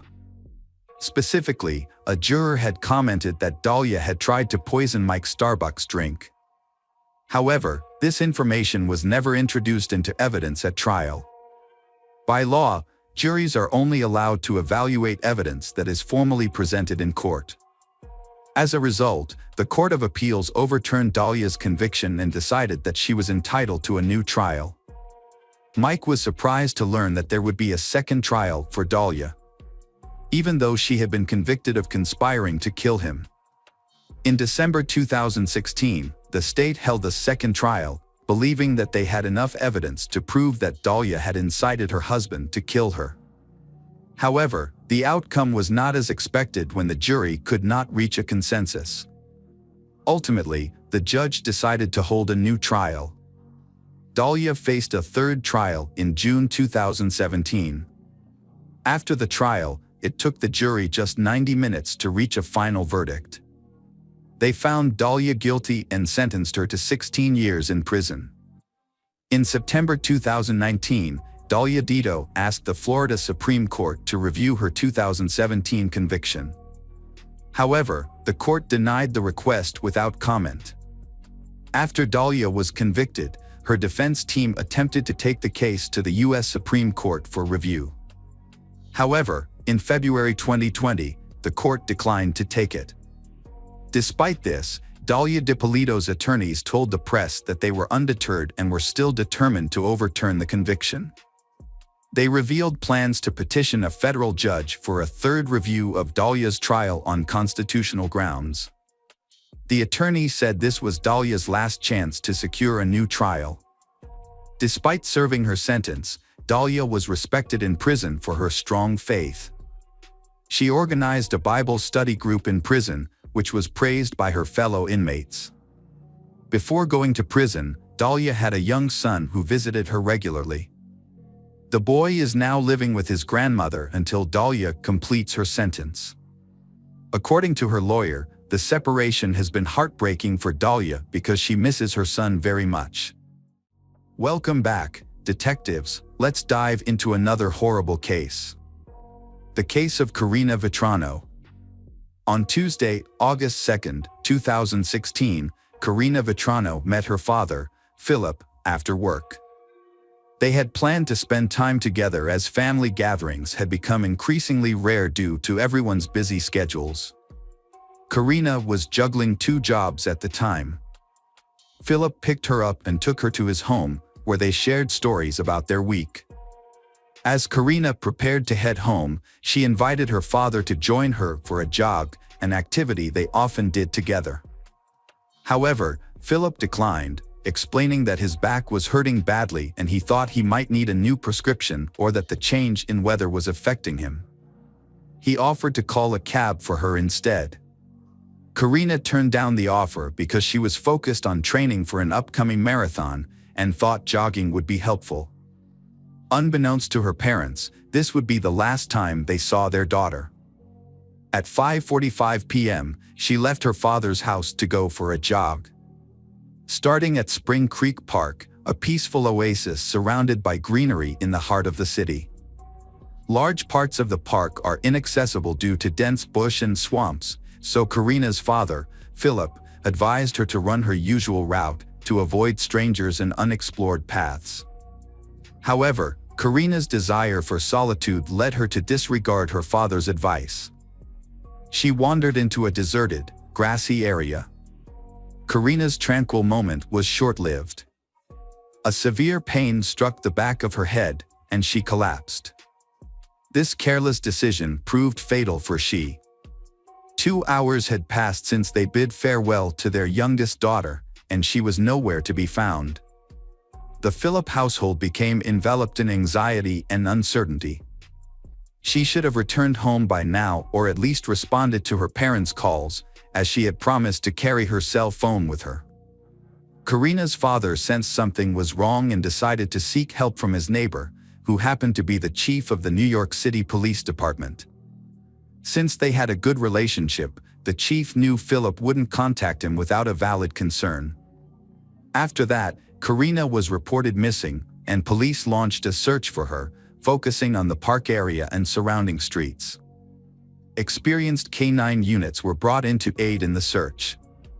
It's well known that the first 24 hours after someone vanishes are the most critical and revealing. To maximize the chances of finding the missing person, law enforcement utilized every resource available. Meanwhile, Philip, along with a group of volunteers, conducted his own search for his daughter. He thoroughly scoured the park, making phone calls as he searched. As dusk fell, Philip spotted something in the grass and walked towards it. As he approached, he recognized Karina's phone and hoped she might have just misplaced it. However, as he cautiously made his way through the thicket towards the police officers, he stumbled upon something in the grass. He then stumbled upon the partially undressed body of a female corpse lying face down. Philip turned the body over and was met with a devastating sight. It was the face of his daughter, Karina. A heart-wrenching scream burst from Philip's chest as he realized the unthinkable. It turned out his daughter Karina hadn't lost her phone as he initially thought. The truth was far more devastating. Karina had lost her life. The police rushed to his side as he let out a desperate cry. They gently pulled him away from Karina's body, explaining that the area was now a crime scene and everything needed to be protected as evidence. The silence of the car ride home was oppressive, punctuated only by Mr. Philip's tormented thoughts. He was consumed by the daunting task of breaking the news to his wife about their daughter's tragic passing. Memories of Karina's life flooded his mind. He remembered the day she was born, July 12, 1986, in Queens. From a young age, Philip had been incredibly proud of his second daughter, Karina. She was a model child, obedient, well-mannered, and diligent in her studies. One of his fondest memories was taking the little girl to school for her first day. Karina's academic prowess had led her to earn a master's degree in speech pathology from St. John's University, a testament to her hard work and determination. Karina always wanted to help children, particularly those with autism. Additionally, she was a talented individual with a variety of interests, including traveling and writing. She was also an avid sports enthusiast, with a special fondness for running. Her and her father's similar passion for running brought them closer together. Philip remembered how he had protected her from those who were courting her, not wanting anyone to hurt her. He hoped that one day she would find true love and build a strong family like his own, giving him and his wife wonderful grandkids. As Mr. Phillip approached his home, he felt the weight of his emotions. Taking a deep breath, he mustered the strength to put on a brave face. He knew his family needed him to be strong. His wife met him at the door and saw the pain in his face. She didn't need him to say a word. She immediately understood what was wrong. She rushed to his side, embracing him as she burst into tears. Karina's loved ones were understandably shocked and distraught when they learned about her sudden death. It was difficult for them to accept the brutal nature of the attack. The investigation revealed that Karina had put up a fierce struggle.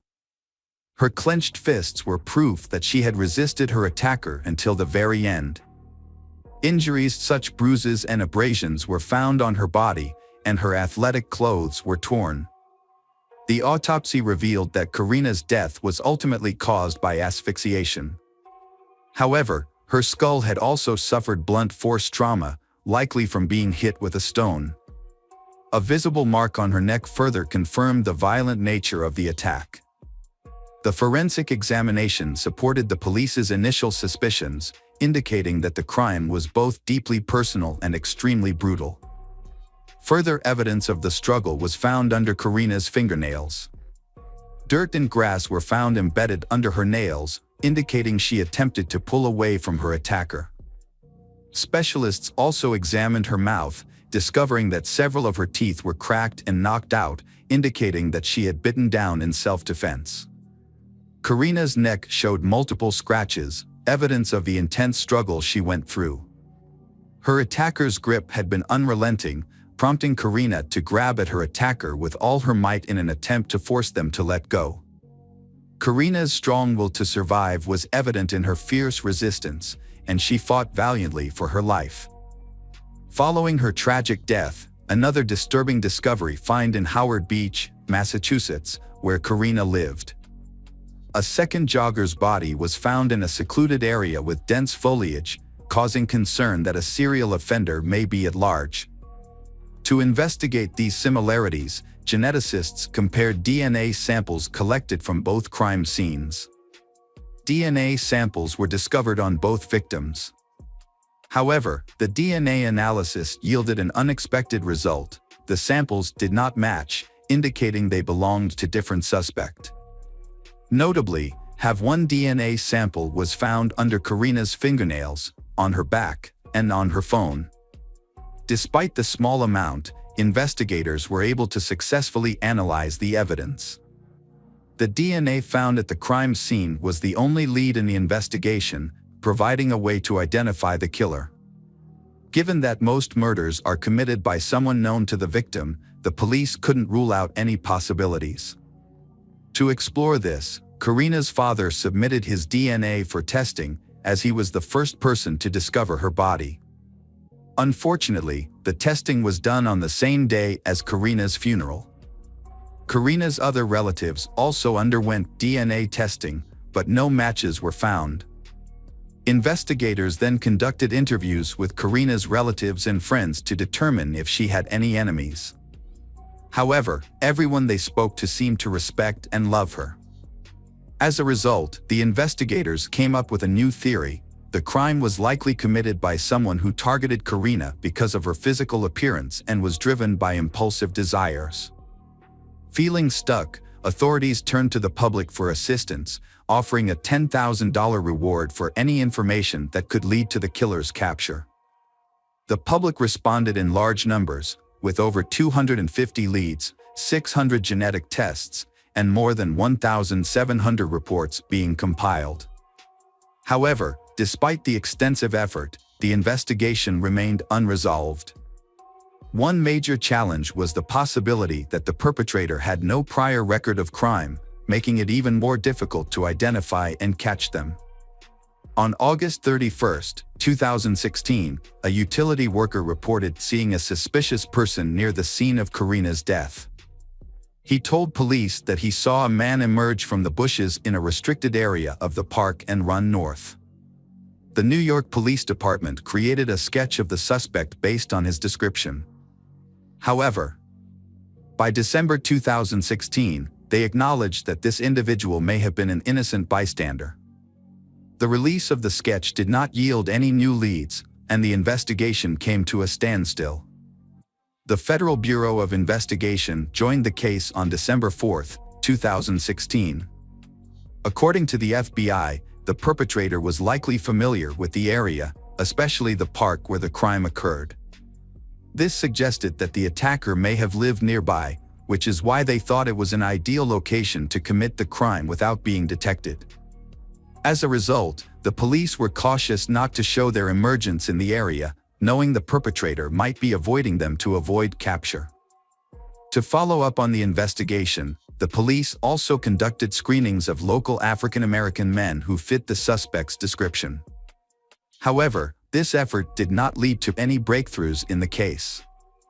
Detective John Russo, who was part of the investigation, recalled an important detail. He had noticed a young man in a hoodie frequently walking around the park. John even tried to follow him out of curiosity about his strange behavior. The young man moved slowly and paused for extended periods in front of houses near the park, as if he were looking for targets to rob. However, then John lost track of him. 2 months later, a store owner reported seeing a person who looked similar. This made John rethink his earlier observations. He re-examined the file of a teenager matching the description, whose name was Chanel Lewis. Detectives became interested in Chanel because of his strange behavior. They started asking questions to his friends and teachers to gather more information. It was discovered that Chanel had shown interest in harming the girls, which made investigators more suspicious of him. No other leads, officers decided to focus on Chanel. Chanel's life was unremarkable, mirroring that of many young African Americans in Brooklyn's low-income housing. He resided in a housing complex several miles from Spring Creek Park, where he lived with his mother, 3 sisters, and their children. Chanel was unemployed, but despite being diagnosed with paranoid schizophrenia, he managed to graduate from a private school catering to students with emotional and behavioral challenges. Chanel's former classmates described him as a quiet and isolated individual who was frequently bullied and belittled by his peers. He had no close friends and was often ridiculed for his appearance and clothing choices. However, after being teased, Chanel would typically smirk and walk away rather, earning him the derogatory nickname African Lizard. Not everyone saw Chanel in a negative light, though. A classmate named Danielle remembered him as intelligent, with good grades, who would occasionally share amusing videos with her on the bus. Danielle never witnessed Chanel displaying cruel behavior. According to some sources, Chanel once claimed that he wanted to slit the throats of all the girls in high school. He then asked, "What if he bring a knife to school?" However, Dr. Edward Dana, the executive director of Lewis's school, asserted that Chanel never harmed anyone during that time, nor was he disciplined. Despite this, Chanel struggled with bullying during his teenage years, which left him traumatized. Nevertheless, he aspired to work in social services, driven by a desire to help people in distress. Whenever conflicts arose at home, he would often take long walks, frequently visiting a local park. Chanel had a few minor run-ins with the police. 2 incidents occurred in the Spring Creek area for ordinance violations, and another took place in May 2016 for urinating in public. In another incident, a store owner reported he for loitering with a crowbar, but responding officers released him after checking his ID and finding no prior incidents. The police kept this information on record. It was later discovered that during the time of Karina's death, Chanel was not at home. After an argument with his family, he had gone to the park. Upon his return, his appearance was disheveled, with torn clothing and visible bruises and abrasions. Chanel's mother inquired about what had happened, and he claimed he had been attacked. His account matched the timeline with a witness's description of a man fleeing the park. Additionally, on August 3, 2016, Chanel's father, a former school principal, took him to the hospital for treatment of severe wounds, most of which were cuts, and he also had an injured hand. The investigators reviewed the medical records from that day and found the story plausible. On February 4, 2017, Chanel was brought to the police station and voluntarily provided his DNA for analysis.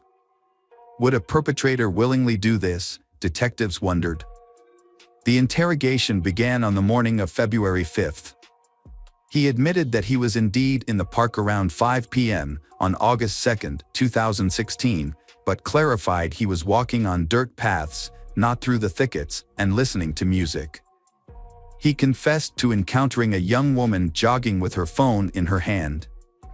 When asked by detectives if something happened when he encountered her, Chanel nodded and quietly said yes.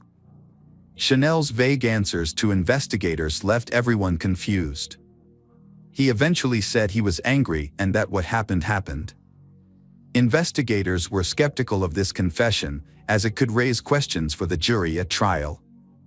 They hoped Chanel would provide more details. Chanel explained that he had gone for a walk in the park to clear his mind after a family argument. Then he saw Karina walking alone and decided to follow her. He said that as she passed him, he grabbed her by the shoulders, wrestled her to the ground, and hit her in the face about 5 times to stop her from screaming. He said his punches knocked out some of her teeth and he injured her hand. Chanel noted that the struggle lasted about 5 minutes, during which she fought back violently, scratching and biting his. Chanel dragged her off the path into tall grass, where he tried to undress and assault her. Despite her shock, she continued to resist until Chanel strangled her. Then he realizing only afterward that she was no longer alive. When asked if he had known the victim before, he replied, he did not know her before this. It all happened by chance. The motive for his actions was even more surprising. He revealed that loud music from a neighborhood gang member had triggered his anger and uncontrollable aggression. Negative emotions were directed at the unfortunate woman, which seemed like a strange reason for the act. Investigators were no longer confused after obtaining DNA results that matched exactly. Microscopic traces found on Karina's body and phone belonged to Chanel. With this evidence, the police and prosecutor concluded that the case was ready for court. However, the motive still seemed unclear. It's possible that Chanel had seen Karina before, since he often visited the park and may have noticed her with her father. He might have developed an interest in her and tried to approach her, but after being rejected, he became angry and attacked her, resulted in a tragic incident. This explanation would make more sense.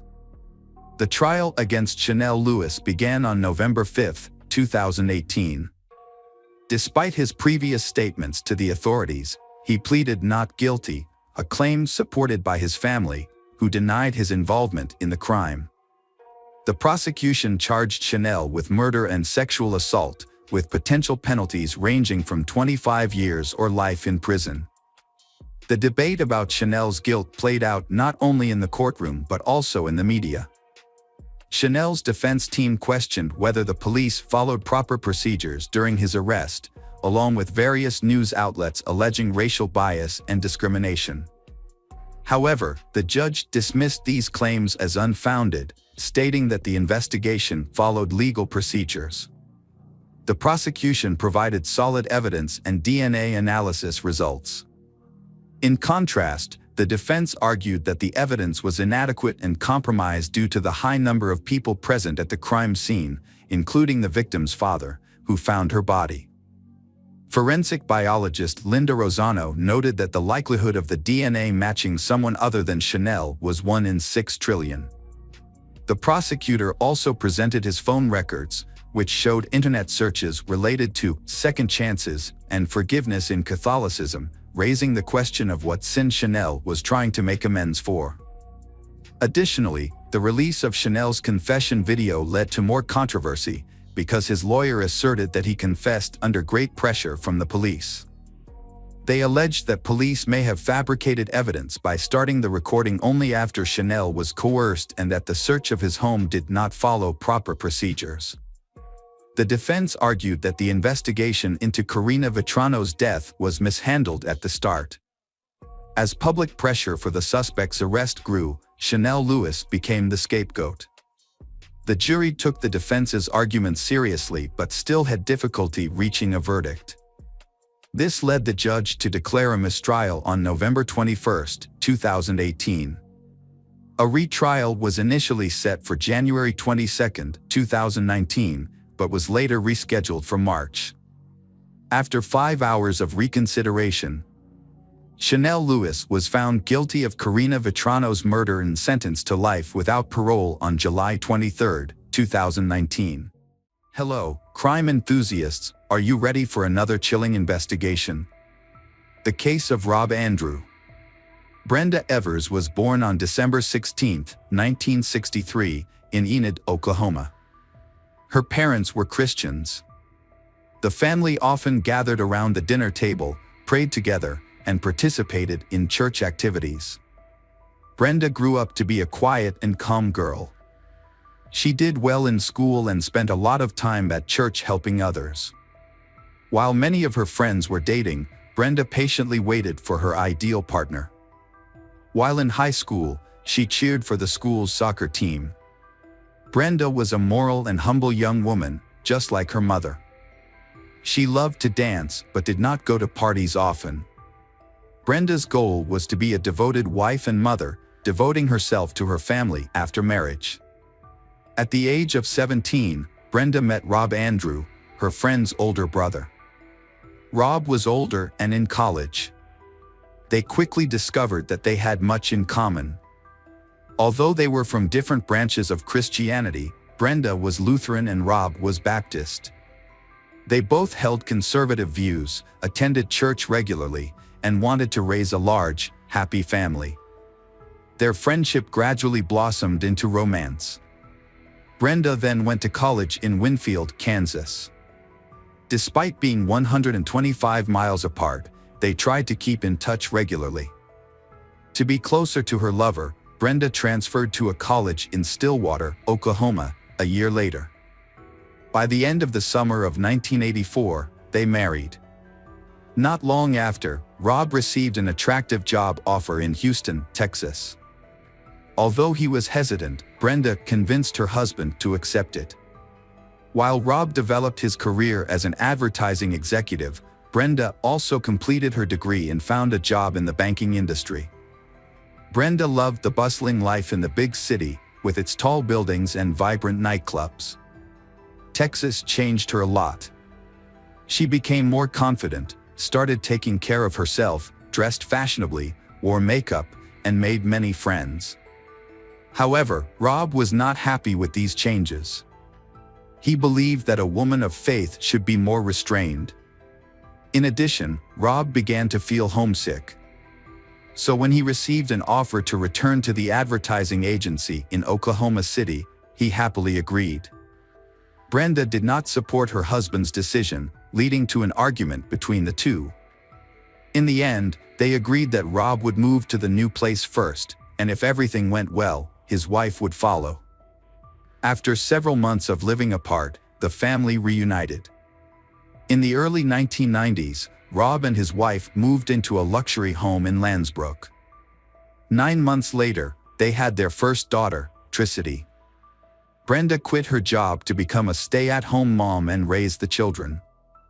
4 years later, they had their son, Parker. Their family life seemed perfect, with love, children, home, and wealth. Rob and Brenda were married for approximately 17 years and had 2 children together.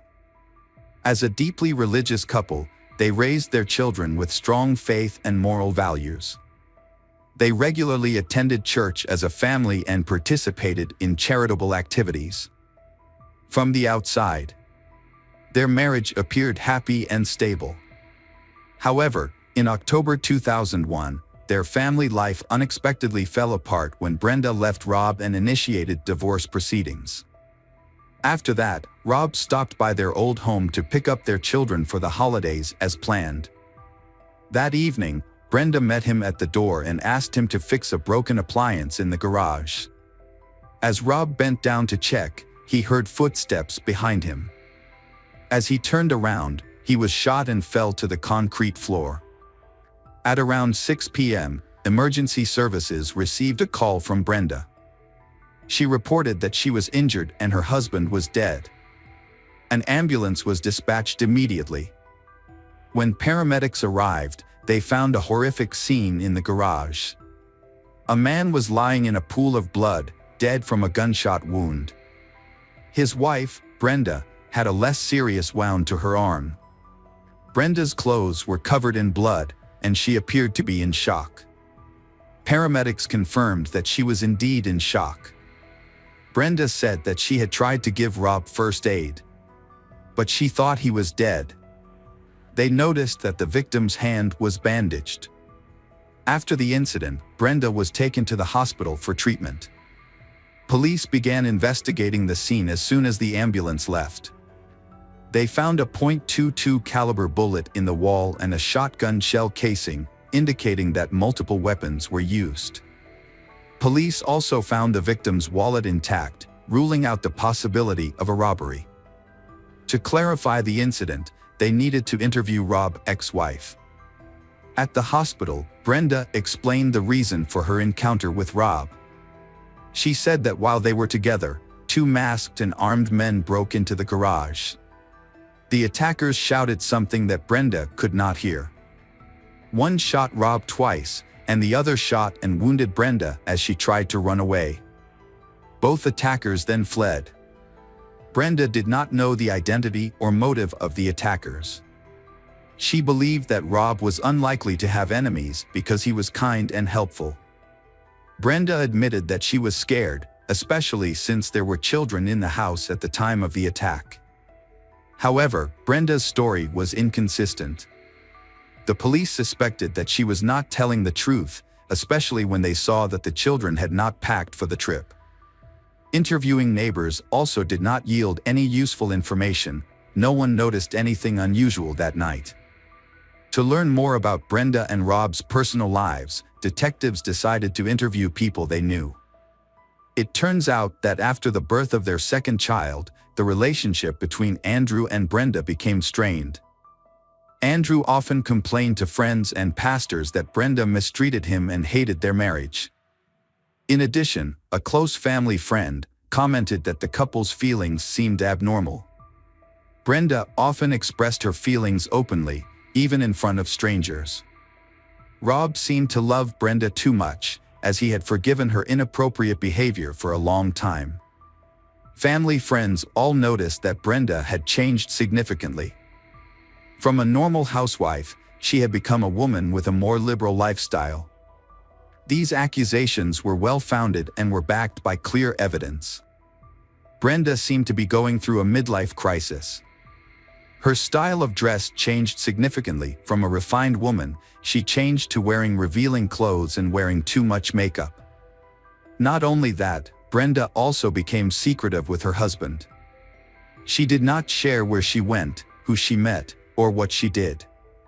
Eventually, Rob discovered that his wife was having an affair. In October 1997, Brenda began an extramarital relationship with Rick Nunley, the husband of a friend and former co-worker at a bank in Oklahoma. They dated for a year, then only communicated by phone occasionally.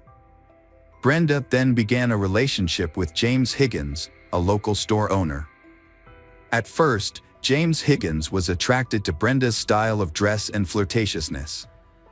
They began seeing each other regularly once or twice a week after Brenda gave him a hotel room key. The relationship lasted about 5 years. During this time, Brenda's husband, Rob, was completely unaware of the affair. However, he realized that their marriage was in trouble. Brenda hardly spoke to or spent time with Rob anymore. Despite this, Rob remained hopeful that things would improve and tried his best to keep his family together. In 2001, Brenda ended her relationship with James Higgins. This decision had nothing to do with her husband or their marriage. Instead, Brenda had gradually fallen into a life of debauchery and vice. 2 years earlier, a Baptist church had been built in Oklahoma City, largely thanks to Rob's contributions. There, Rob became a deacon, and his wife took on the role of Sunday school teacher. Outwardly, their family appeared prosperous and adhered to traditional moral standards. At that time, Brenda still maintained the image of a model wife. She enthusiastically taught the children basic lessons about religion and friendship. At the church, Brenda met James Pavitt, a married part-time teacher and friend of Rob's. Although James was a devout Christian, he was attracted to Brenda's charm. They began seeing each other in the spring of 2001. At first, they kept their relationship secret, but it gradually became more public. Everyone in the church noticed their closeness. Rob suspected his wife of having an affair, and the two had a big argument. When James divorced his wife, Brenda and Rob also decided to divorce. Although Rob still wanted to save the marriage, Brenda was determined to file for divorce. Shortly after this event, a mysterious call was made to Rob's office, and then a serious car accident occurred, believed to be an assassination attempt on him. Rob became suspicious of Brenda and James, so he reported it to the police. Rob did not oppose the divorce and agreed to the custody arrangement for the children. He even supported Brenda financially. So, what was the motive for killing him? The motive was money. James Pavitt, who was also an insurance agent in addition to teaching, had sold Rob an $800,000 insurance policy that summer, with Brenda as the sole beneficiary. As police investigated the attack on Rob's family, they discovered two important things: the relationship between Brenda and James, as well as a problem with the family's car brakes. As the events connected, Brenda's role in her husband's murder became clearer. Finally, the police also found a new suspect. It was Brenda's new lover, James Pavitt. 2 weeks before the garage incident, Rob went to the insurance company to remove his wife, Brenda, from the policy because she was unfaithful. James, the insurance agent, refused, stating that only the beneficiary, Brenda, could make changes to the policy. Not trusting James, Rob checked with the management. The investigation revealed that Brenda and James had attempted to falsify the policy by transferring ownership to Brenda.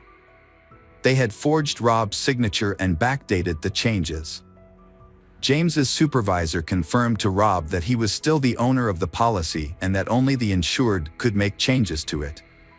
When James learned of this discovery, he was furious, as it led to his dismissal. Investigators learned that Rob had a 16-gauge shotgun when he left the house. During the search of Brenda's house, Brenda did not turn the gun over, and it was not found, which was quite strange. However, when they searched neighbor's house, Judy Gigstad's house, they made an unexpected discovery. A shell casing from the sought-after handgun was found on the bedroom floor, along with several .22 caliber bullets in the Gigstad's attic. The Gigstads were not home at the time of the crime, and there were no signs of forced entry. Gigstad's family confirmed that Brenda had their spare key. In addition, a key piece of evidence came from Joanna Larson, James Pavitt's daughter. On the day of the crime, she lent her father her car with the promise that he would have it repaired. However, when Joanna retrieved the car, she discovered that it had not been repaired and found a .22 caliber bullet inside. When she informed her father, he told her to throw the bullet away. Investigators also discovered that James had purchased a handgun the week before the crime. Therefore, they planned to question James and Brenda. On November 23, Rob's funeral was held. The case was confusing to the victim's family and friends. What was suspicious was that Brenda, her children, and James Pavitt were all absent from the ceremony. This absence worried Rob's relatives and the police. Apparently, those who did not show up had fled, perhaps assuming that the police were searching for the perpetrators. By that time, the suspects had been identified. The autopsy results were released. Brenda's account of the attack differed significantly from the forensic report. As the police had suspected, 2 different weapons were used in the attack. Rob and Brenda's injuries did not match Brenda's description. The first shot at Rob was fired from a distance with a shotgun, while the second shot was fired at close range with a .22 caliber pistol. Brenda's arm was also shot at close range with the same .22. By analyzing the location and shape of the bloodstains on his clothes, it was concluded that Brenda was near Rob when he was shot. The angle of the bloodstains matched the shooter's position, indicating that Brenda herself fired the second shot at Rob. After receiving the autopsy results, Brenda and James were officially declared suspects and wanted. During their escape, James and Brenda eluded the police for many days. The authorities warned the border guards that they might have crossed into another country. However, no trace of them was found. After some time, it became clear that the 2 had left the country, with the police suspecting they were in Mexico. To catch them, the authorities decided to freeze their bank accounts. Without money, they would eventually be exposed. And sure enough, 3 months later, James contacted his daughter to ask for money. However, he did not expect that his daughter was cooperating with the investigation. Joanna had doubt that her father was involved in the case. It was clear he was hiding something. Thanks to James's call, the investigation discovered the perpetrator's hideout in the city of Cancun. In February 2002, James and Brenda were arrested at the border and turned over to U.S. authorities.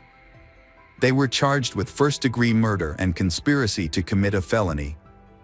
The children were placed in the care of their grandparents.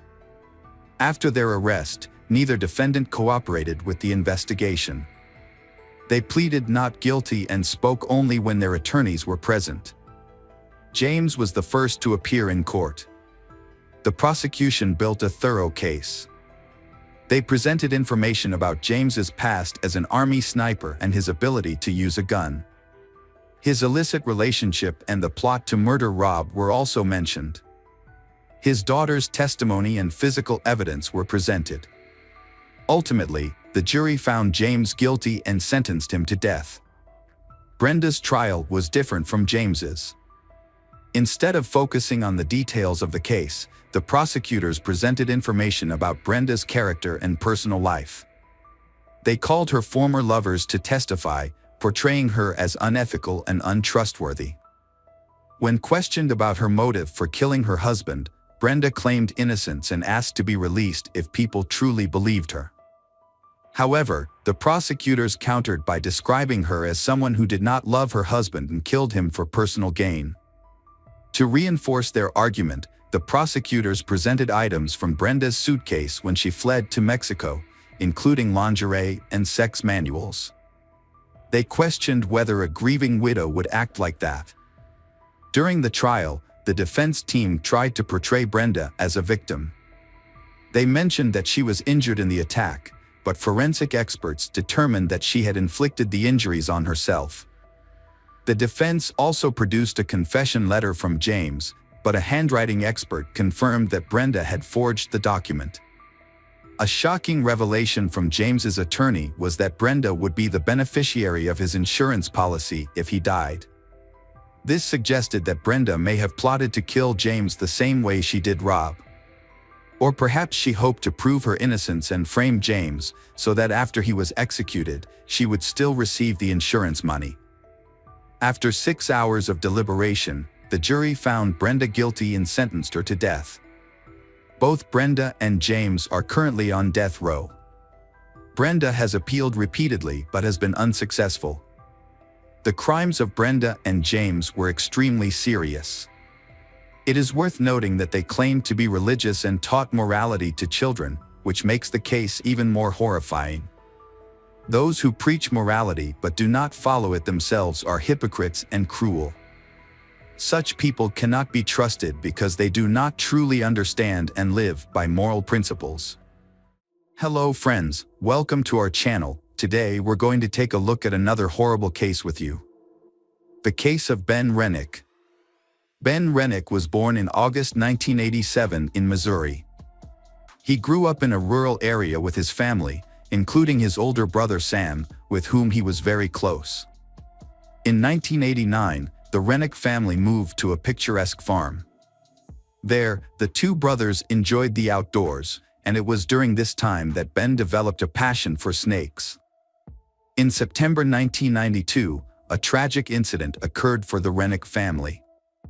While they were away, a gas leak caused an explosion that destroyed their beautiful home. As a result, the family was forced to move into a trailer. Later, Ben's mother, Kim, was diagnosed with terminal breast cancer. Despite the hardships they faced, the Rennick family remained united and supported each other through every challenge. After previous hardships, the family moved to a new house in 2002. Here, Ben was given a room to raise snakes. In 2009, after a long battle with cancer, Mrs. Kim passed away. Before she died, she asked her sons to promise to continue taking care of the farm and pass it on to the next generation. With an endless passion for snakes, Ben founded the company Rennick Reptiles, which quickly gained wide recognition. Thanks to this, he was able to export snakes to many countries around the world, from the UK to Japan.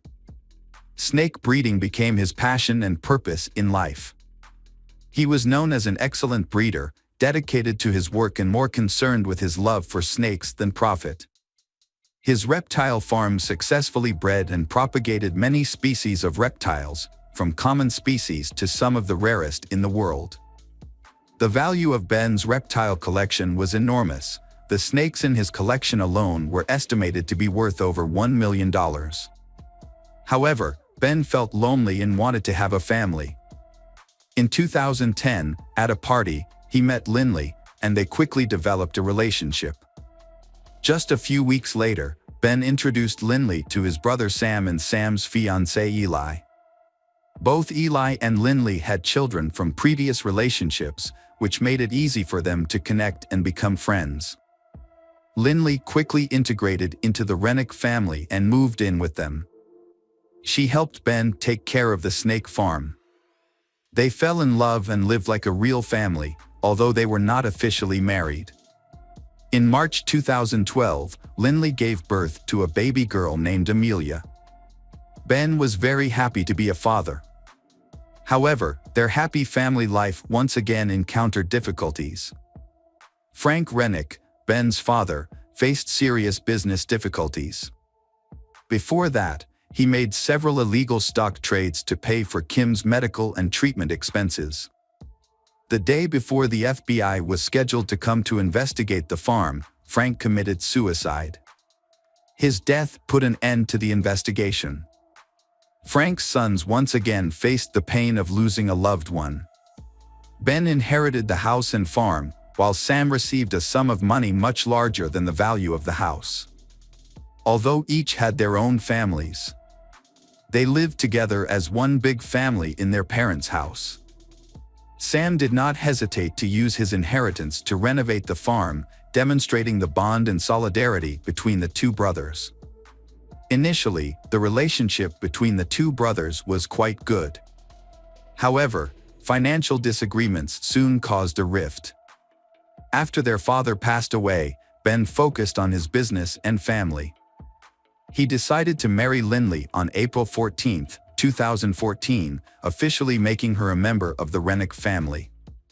Later, Lindley and Ben opened a new business together, Essentia Spa Incorporated. However, the business managed by Lindley encountered financial difficulties. Ben and Lindley often argued about financial issues.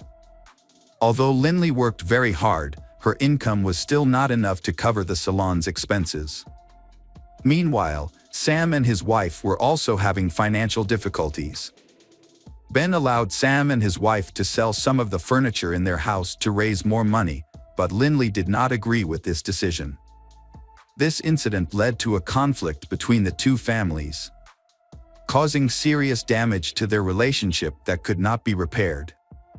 Ben decided to improve his family's finances by selling some rare reptiles at a high price. However, this plan failed due to a serious incident at the farm. On June 8, 2017, Lindley entered one of the warehouses and found Ben lying motionless in a pool of blood on the floor. Panicking, Lindley called her brother Sam and the emergency services for help. She reported that she had found her husband lying unconscious on the ground. During the conversation, Lindley dropped the phone and ran away. Sam continued the call and confirmed that his brother had passed away. He suspected that the cause of death could be a snake bite. The Montgomery County Sheriff was called to a snake farm for the first time in many years. Law enforcement officers were nervous about entering the farm, which housed more than 3,000 snakes. They were to examine a man lying in a pool of blood and were on guard against a possible attack by a venomous viper, which was initially believed to have caused the victim's death. When police investigator Dave Colbert arrived at the scene and examined it closely, he discovered a shell casing on a shelf at eye level. This discovery suggested that this was not a snake bite, as initially thought, but a more serious homicide. The shell casing was found near Ben's body, but no weapon was found. The killer had shot the victim multiple times in the back and head. Remarkably, no one in the family heard the gunshots or saw the attacker. Sam and Lindley were summoned to the sheriff's office for questioning. Lindley suspected Sam of being involved in her husband's death and provided a clear motive that Ben wanted to sell the house, but Sam was adamantly opposed. To clarify the matter, Sam was asked to take a lie detector test, which he successfully passed. The police released Lindley and Sam because there was not enough evidence to hold them. An investigation into the motive for Ben's murder was launched. Initially, the police suspected a robbery, but this theory was not confirmed, as all the rare snakes and valuables were still intact at the scene. Just a few days after Ben's death, the police questioned Lindley. They tested her hands and clothes for gunpowder, but the results were negative. After her husband's funeral, Lindley cut off contact with Sam and Eli. She sold her husband's company, inherited the house, and filed a $1 million life insurance claim on Ben. After receiving the insurance money, Lindley decided to sell the Rennick family home for $740,000. The Rennick family was told they would have to move. Sam began to suspect his brother's wife of being involved in Ben's death when he discovered that the insurance claim was settled quickly and the family business was sold shortly thereafter. Sam shared his suspicions with the investigating authorities. As a result, Lindley was brought in for further questioning. During the interrogation, Lindley admitted to having a complicated relationship with her husband, Ben. She also revealed that she occasionally met another man named Eric. However, Eric was ruled out as a suspect because he had an alibi. What was shocking was Lindley's confession that about 3 years after marrying Ben, she had been having affairs with at least 2 other men. Text messages between Ben and his wife showed that he suspected her of having an affair, causing tension in their relationship. On October 5, 2017, the Missouri Highway Patrol administered a lie detector test to Lindley, which she failed. However, due to a lack of concrete evidence in the case, she was released. Although progress has slowed, the investigation into Ben's death continues. A report of police reports shows, a month before Ben Rennick's death, Lindley made her first attempt to kill her husband. She fabricated a story about Ben being an abusive husband who regularly abused and beat her. Lindley told this story to a coworker at the spa, hoping to gain sympathy and support. Investigators discovered this after Ben died. Lindley Rennick and her accomplice conspired to kill Ben by mixing 15 Percocet pills into a protein shake. Ben drank the shake without realizing it, making him seriously ill for a while, but he eventually survived. Ben had no idea he had been poisoned. Investigators subsequently questioned Lindley 6 times about the incident. A surprising breakthrough in the investigation occurred on January 14, 2020, when a key piece of information was revealed from a state prison. A witness named Brandon Blackwell claimed to know about Ben's death. Brandon told Missouri State Highway Patrol investigators that Lindley was the one who shot Ben and that she had conspired with her ex-boyfriend. Brandon revealed that he and Lindley had been having an affair while she was still married to Ben. A year and a half after Ben's death, Brandon and Lindley had a child together. However, they broke up in 2019. Brandon claimed that Lindley had admitted to him that she had been having affairs, specifically with Ashley Shaw, a co-worker at the spa where she worked, and Michael Humphrey, another ex-boyfriend. Years after Ben's death, Lindley and her ex-lover Michael Humphrey were arrested in connection with Ben's death. However, after their arrests, both blamed each other. The question remains, who really killed Ben? According to Michael's testimony, on the day of the incident, he accompanied Lindley to the farm. Lindley asked Michael to pretend to be the buyer and wear gloves. Although initially assigned to shoot Ben, Michael failed to do so. In the end, Lindley took the gun and shot her husband to death. The investigation into Ben's death lasted 3 years. By January 16, 2020, authorities had issued arrest warrants for 3 suspects: Lindley, Michael Humphrey, and Ashley Shaw. Ashley was granted immunity in exchange for her cooperation in the case. She testified in court against her former employer. The former spa employee revealed that Lindley had been complaining about her husband and had convinced her to join in on the scheme. She told that Lindley claimed that Ben had been demeaning, insulting, and even physically abusive to Lindley. Fearing that she would lose custody of their children after the divorce, Lindley decided to get rid of her husband, Ben. She and Michael conspired to poison Ben with a lethal cocktail. When questioned, Lindley and Michael blamed each other for Ben's death. In October 2021, Michael Humphrey appeared in court in Ine County. His attorney hoped that revealing the murder weapon would reduce the charge to second-degree murder. Although Michael had the gun involved, no conclusive DNA evidence was found on it.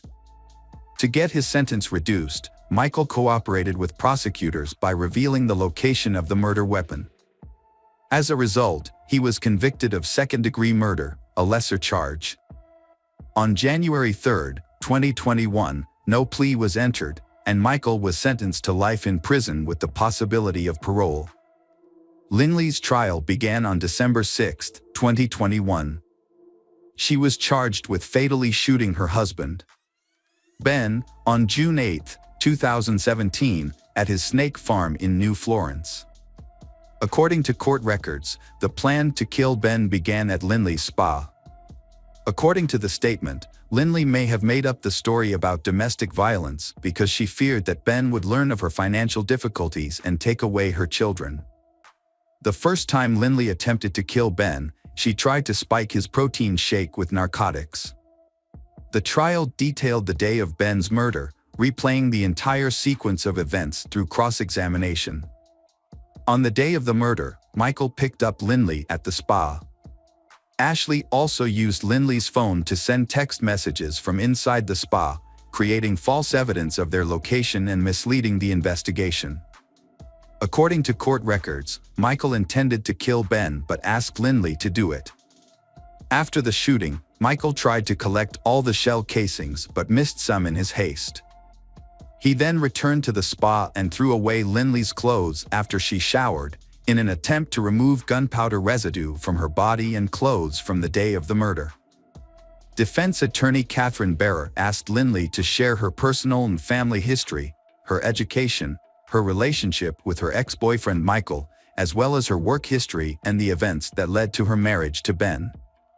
The lawyer presented Lindley as a victim of domestic violence.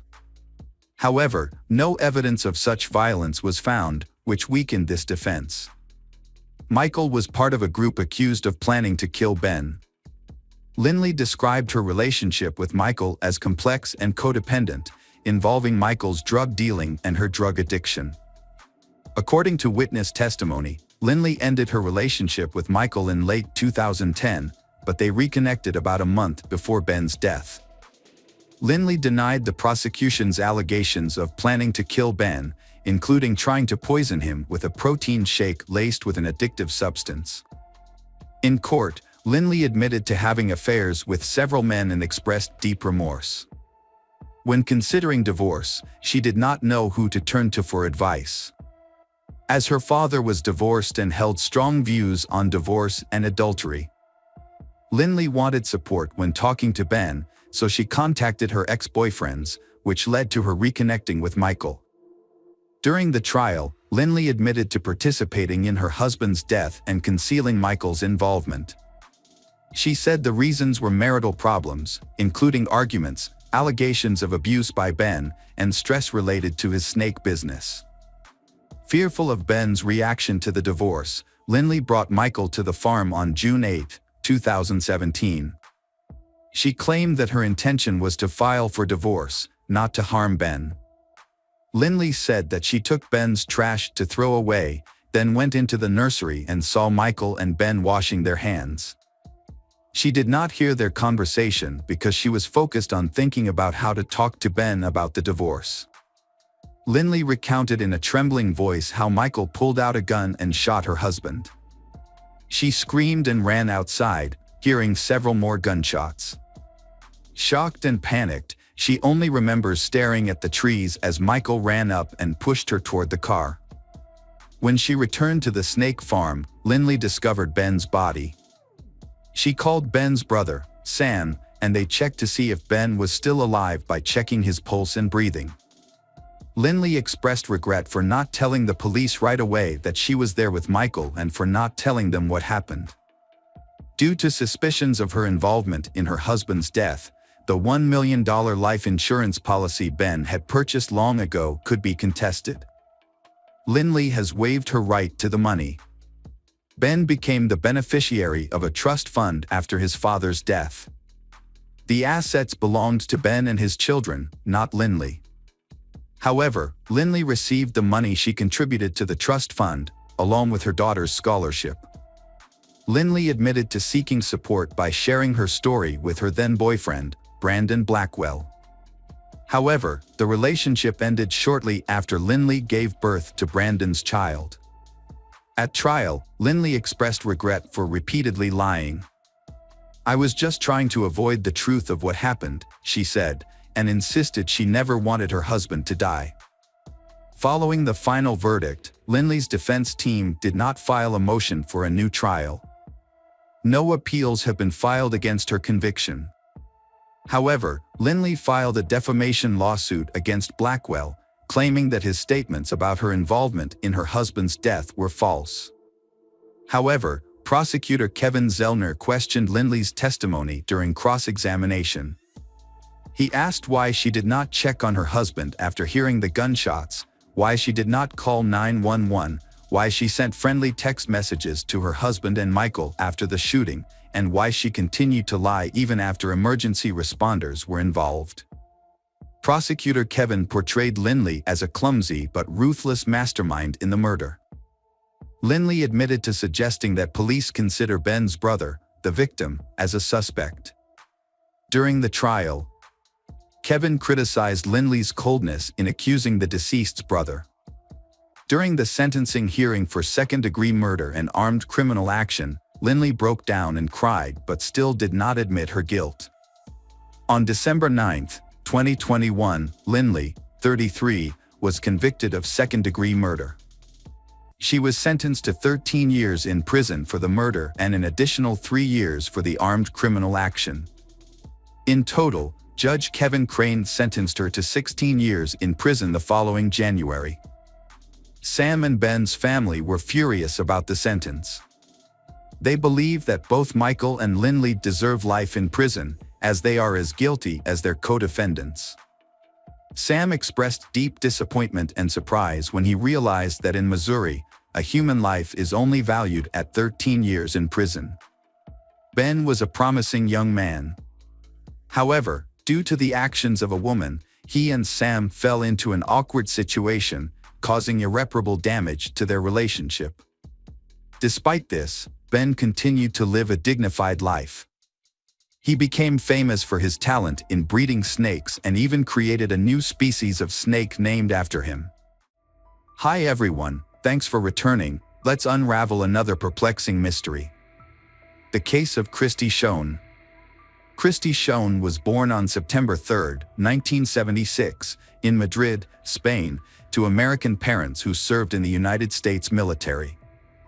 Due to her father's military career, Christy spent her childhood moving between different locations in Europe. Her family eventually settled back in the United States. Christy began school in New Orleans, Louisiana, but her education was moved around frequently due to her father's military career. She briefly attended schools in Texas and Illinois before moving to Latin America, where she lived for several years. Such a nomadic lifestyle had its benefits, as Christy spoke multiple languages from a young age and had the opportunity to experience the cultures and traditions of other countries. However, during her teenage years, she faced challenges integrating into new groups and making friends in new places. This constant change helped her develop exceptional communication skills. As a result, she easily made friends with people from different backgrounds and gained a reputation as a kind, outgoing, and charming young woman. Christy was also an active and healthy person, participating in various sports from a young age, such as gymnastics, swimming, and kickboxing. After graduating, her family eventually settled in Beloit, Mississippi, where her father had retired from the military. This stability helped Christy form lasting friendships and discover new interests, especially cooking. Christy discovered a passion for cooking and spent a lot of time experimenting in the kitchen, creating dishes that were praised by everyone. Her passion for cooking motivated her to pursue further training, and she completed culinary courses to hone her skills.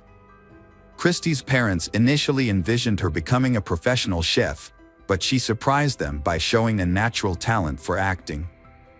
With a strong passion for the arts, she enrolled in an acting academy and moved to Los Angeles to pursue her dream. Upon arriving in Los Angeles, Christy discovered the many opportunities that were waiting for her. She used her intelligence and determination to establish herself in the industry. Her early experiences included appearing in commercials, performing on stage, and working as an extra or stunt double in major Hollywood productions. One of her first notable roles was a small role in the Terminator series, which required her to perform physically demanding stunts.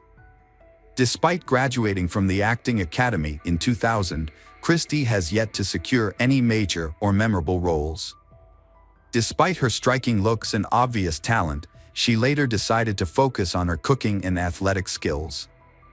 Christy gained widespread recognition after appearing on several popular culinary television shows. Her appearance on the next Food Network star placed her in the finals, but unfortunately, she did not win due to mixed reviews from the judges for her unique dishes. Despite this, Christy gained attention and built a significant following on social media, where thousands of people follow her life and culinary creations. She actively promotes healthy living, giving advice on proper nutrition and even developing her own exercise routines to maintain good fitness. About a year later, Christy launched a catering company that caters to events and sells prepared food products. What sets her business apart is her focus on healthy eating, with menus featuring her own unique recipes. Christy soon considered taking her business to the next level by starting a farm that grew healthy, sustainable produce. This would allow her to expand her catering services and continue her commitment to healthy eating. Additionally, she began teaching online nutrition courses and pursuing other projects in the field. Christy met Joseph Timothy Codd, also known as JT, in 2012 at a studio in Los Angeles. Joseph was a casting director working on a popular cooking show that Christy wanted to be on. They connected immediately. At the time, Joseph was nearly 7 years older than Christy, had been married before, and was in the process of getting divorced. He was captivated by the attractive blonde's beauty and charisma, and he began pursuing her romantically. Christy returned his interest, and they soon began a relationship. As their relationship grew, Joseph shared and supported his partner's ideas, and together they began working on their own farm project. Soon after, the couple decided to leave Los Angeles and move from Sun, California to North Carolina. To fund their new venture, they sold Christy's catering business, and Joseph sold his Hollywood home, using the proceeds to buy a large lot in Lear. Their new property included a spacious home and nearly an acre of land to make their dream a reality. Joseph continued his work with television channels, but switched to working remotely, while Christy focused on growing her blog about healthy living and nutrition. The couple had a very harmonious and loving relationship. After deciding to take their love to the next level, they got married in August 2014 in a lavish ceremony attended by hundreds of guests, including family members, friends, colleagues, neighbors, and fans. The couple was extremely happy and had big plans for their future. Just 3 months after their wedding, Christy became pregnant, and the couple was overjoyed and happy. During an ultrasound scan after the new year, the doctor confirmed that they were having a baby girl. Shortly after, Christy shared the news with her mother over the phone, mentioning that they had chosen the name Skylar for their child. The pregnancy went smoothly and everything seemed to be falling into place. When Christy was 5 months pregnant, troubling events began to occur.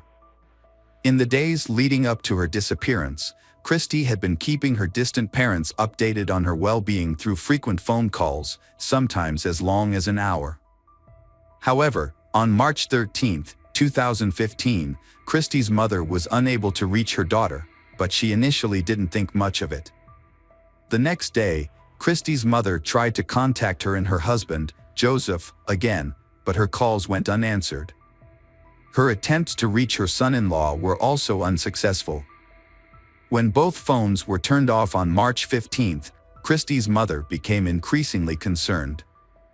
Since Christy and Joseph's families lived far away, they could not easily verify that everything was okay at their children's home. Therefore, Christy's mother decided to contact Cecily, a trusted friend of her daughter who lived in the area, to have her check the house. When she arrived at Christy's house, the friend noticed that both husband and wife's cars were parked outside, but the front door was locked. Despite knocking and shouting, there was no response. This, combined with the couple's phone being unreachable for 3 days, raised significant suspicion. Cecily saw the couple's dogs locked inside the house through a window, which was unusual as they never left them alone. Cecily walked around the house and discovered that the back door lock had been broken, indicating a possible break-in. She immediately called Christy's mother, who then contacted the police. Upon arrival, footage confirmed that the back door had been broken into and found a disturbance inside, indicating someone had been searching for something. Several valuables had been stolen, including a jewelry box belonging to the homeowner and items from a safe that had been broken into in the couple's bedroom. However, there were no signs of a struggle or evidence that the couple had been held or taken by force. The perpetrators had acted very discreetly, leaving no fingerprints or DNA. While relatives held out hope that Joseph, 45, and his wife, Christy, 38, who was 8 months pregnant, were still alive, seasoned police officers were more pessimistic. In the early days of the investigation, police were unable to find any significant evidence or clues. The missing couple, Christy and Joseph, had no enemies or conflicts with anyone else, making it a challenge to reconstruct what happened. The only clue they found was the couple's phones, which had been left at home and last used on March 12. Although the devices ran out of battery the next day, they still had records of incoming calls. Police decided to interview the couple's neighbors to see if anyone had noticed anything unusual recently. That's when an interesting detail emerged.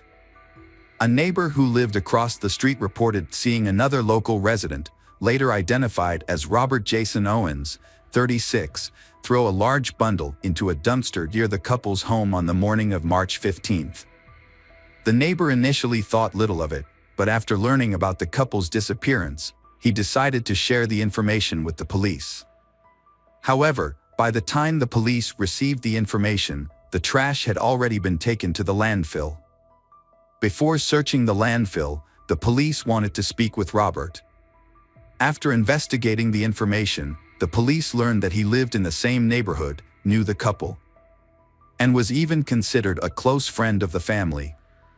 Robert was a handyman who had helped Christy and Joseph when they first moved into their new home. At first, there was nothing suspicious about Robert's relationship with the couple. However, upon further investigation, other locals described Robert as a strange and unpredictable person, raising suspicions about his possible involvement in the couple's disappearance. Robert was called to the police station on March 16th for questioning about the missing couple. Initially, he denied any involvement in the couple's disappearance and claimed to know nothing about the bundle in question. Since he did not confess to anything and there was no solid evidence, there was not enough to charge him. Things changed that evening when police found a large bundle of belongings in a landfill. Inside were items from the missing couple's home. Police also found Robert's fingerprints and DNA on some of the couple's partially burned clothing. A blood-stained blanket and bedsheets from their home were also found in the bundle. This evidence confirmed police suspicions that Christy and Joseph were no longer alive. Those suspicions were dispelled when police searched Robert's home and found charred human remains in his wood stove.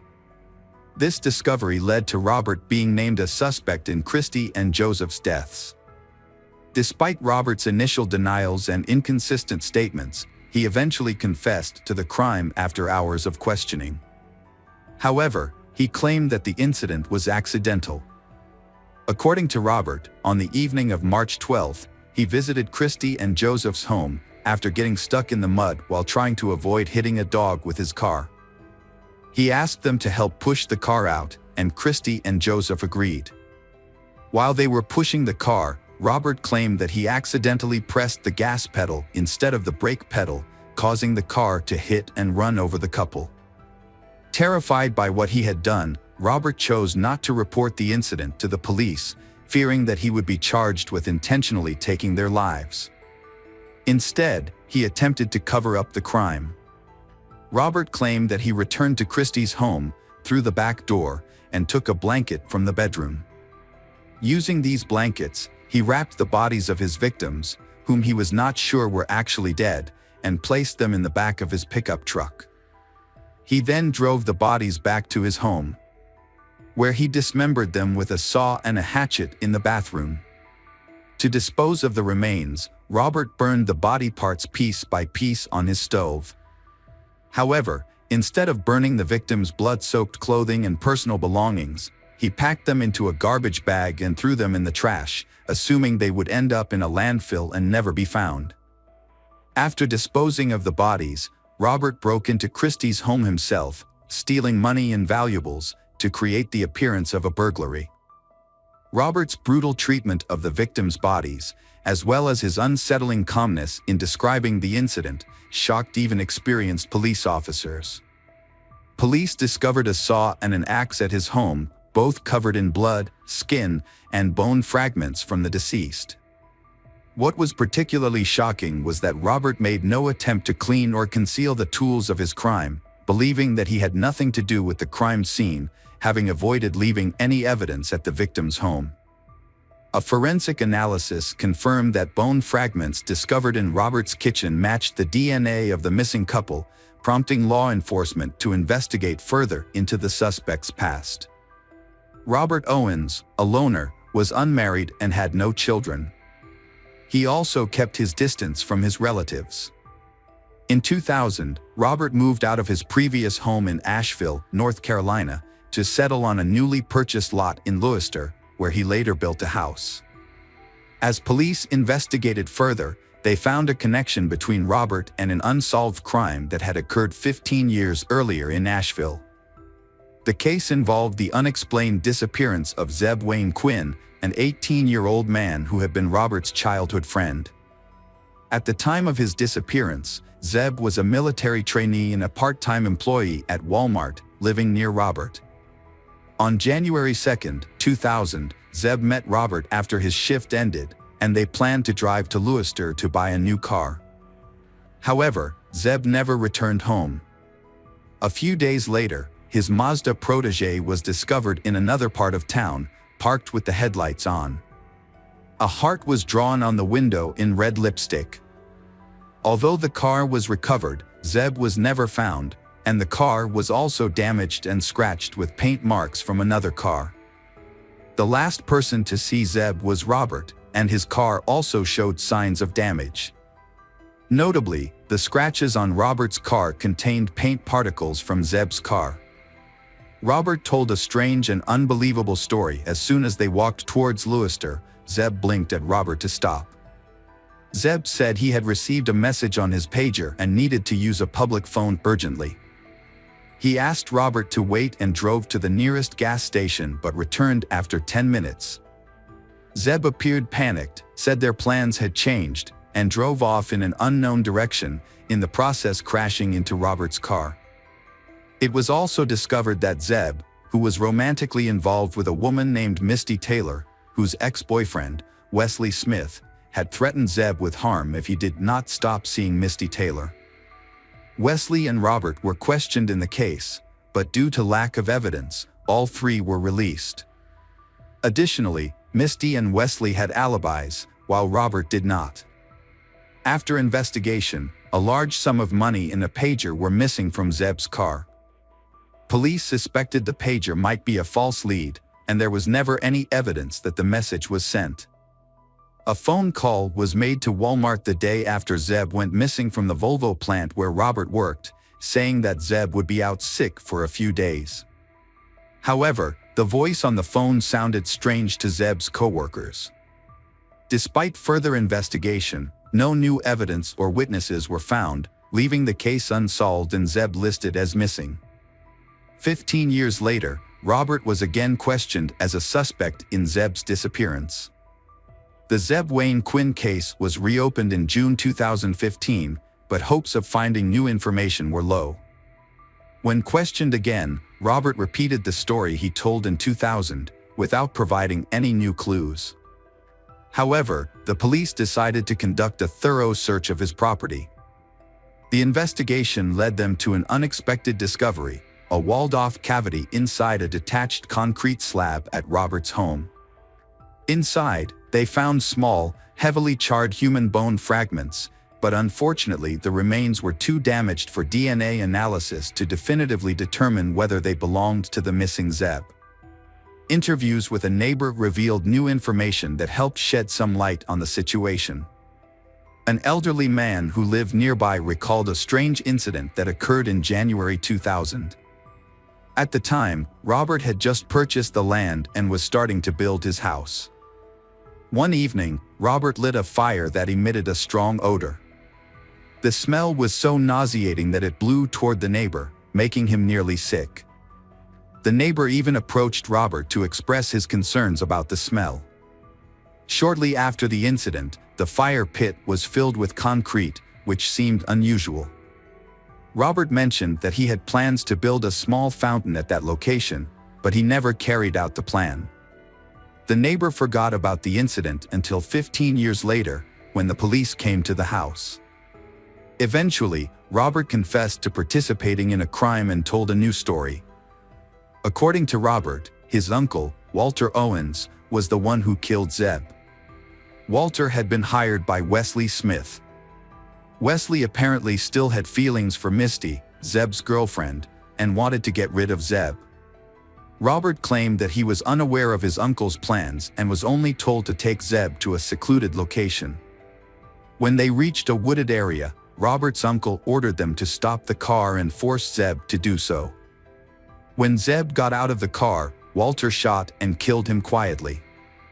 After the murder, Walter instructed Robert to help him cut up Zeb's body, package it, and then burn it in Robert's yard that night. The body was then encased in concrete. Walter Owens could not be questioned, as he had died several years before Robert's chilling confession. Furthermore, no evidence was found at the crime scene, and Robert's story was not confirmed. Robert initially faced serious charges, including first-degree murder in the deaths of Joseph Timothy Codd and his wife Christy Schoen, fetal homicide, dismemberment, concealment of evidence, burglary, and robbery. These charges could have resulted in the death penalty. However, it was discovered that Robert had a long history of struggling with depression and psychosis, for which he was taking strong medication. His attorney used this information as the basis for his defense. In 2017, Robert Jason Owens accepted a plea deal, admitting to murder in exchange for avoiding the death penalty. As a result, he was convicted of second-degree manslaughter, dismemberment and burning of a body, burglary, and robbery. In total, he was sentenced to 59 years in prison. In 2022, Robert entered into another plea deal with the police, this time in connection with the case of Zeb Wayne Quinn. However, he only admitted to complicity in the murder and assisting in concealing evidence of the crime. He was sentenced to an additional 12 years in prison, on top of his existing 59-year sentence. During his sentencing hearing, Robert addressed the court and begged forgiveness from the victims' families. Despite his earlier admissions, Robert maintained that the killings were accidental rather than intentional. He blamed his mental health and the strong medication he was taking for impairing his judgment. The victims' families were not convinced by his claims of inadvertence. They refused to accept that the killings were accidental and instead believed that Robert had acted deliberately and with selfish motives.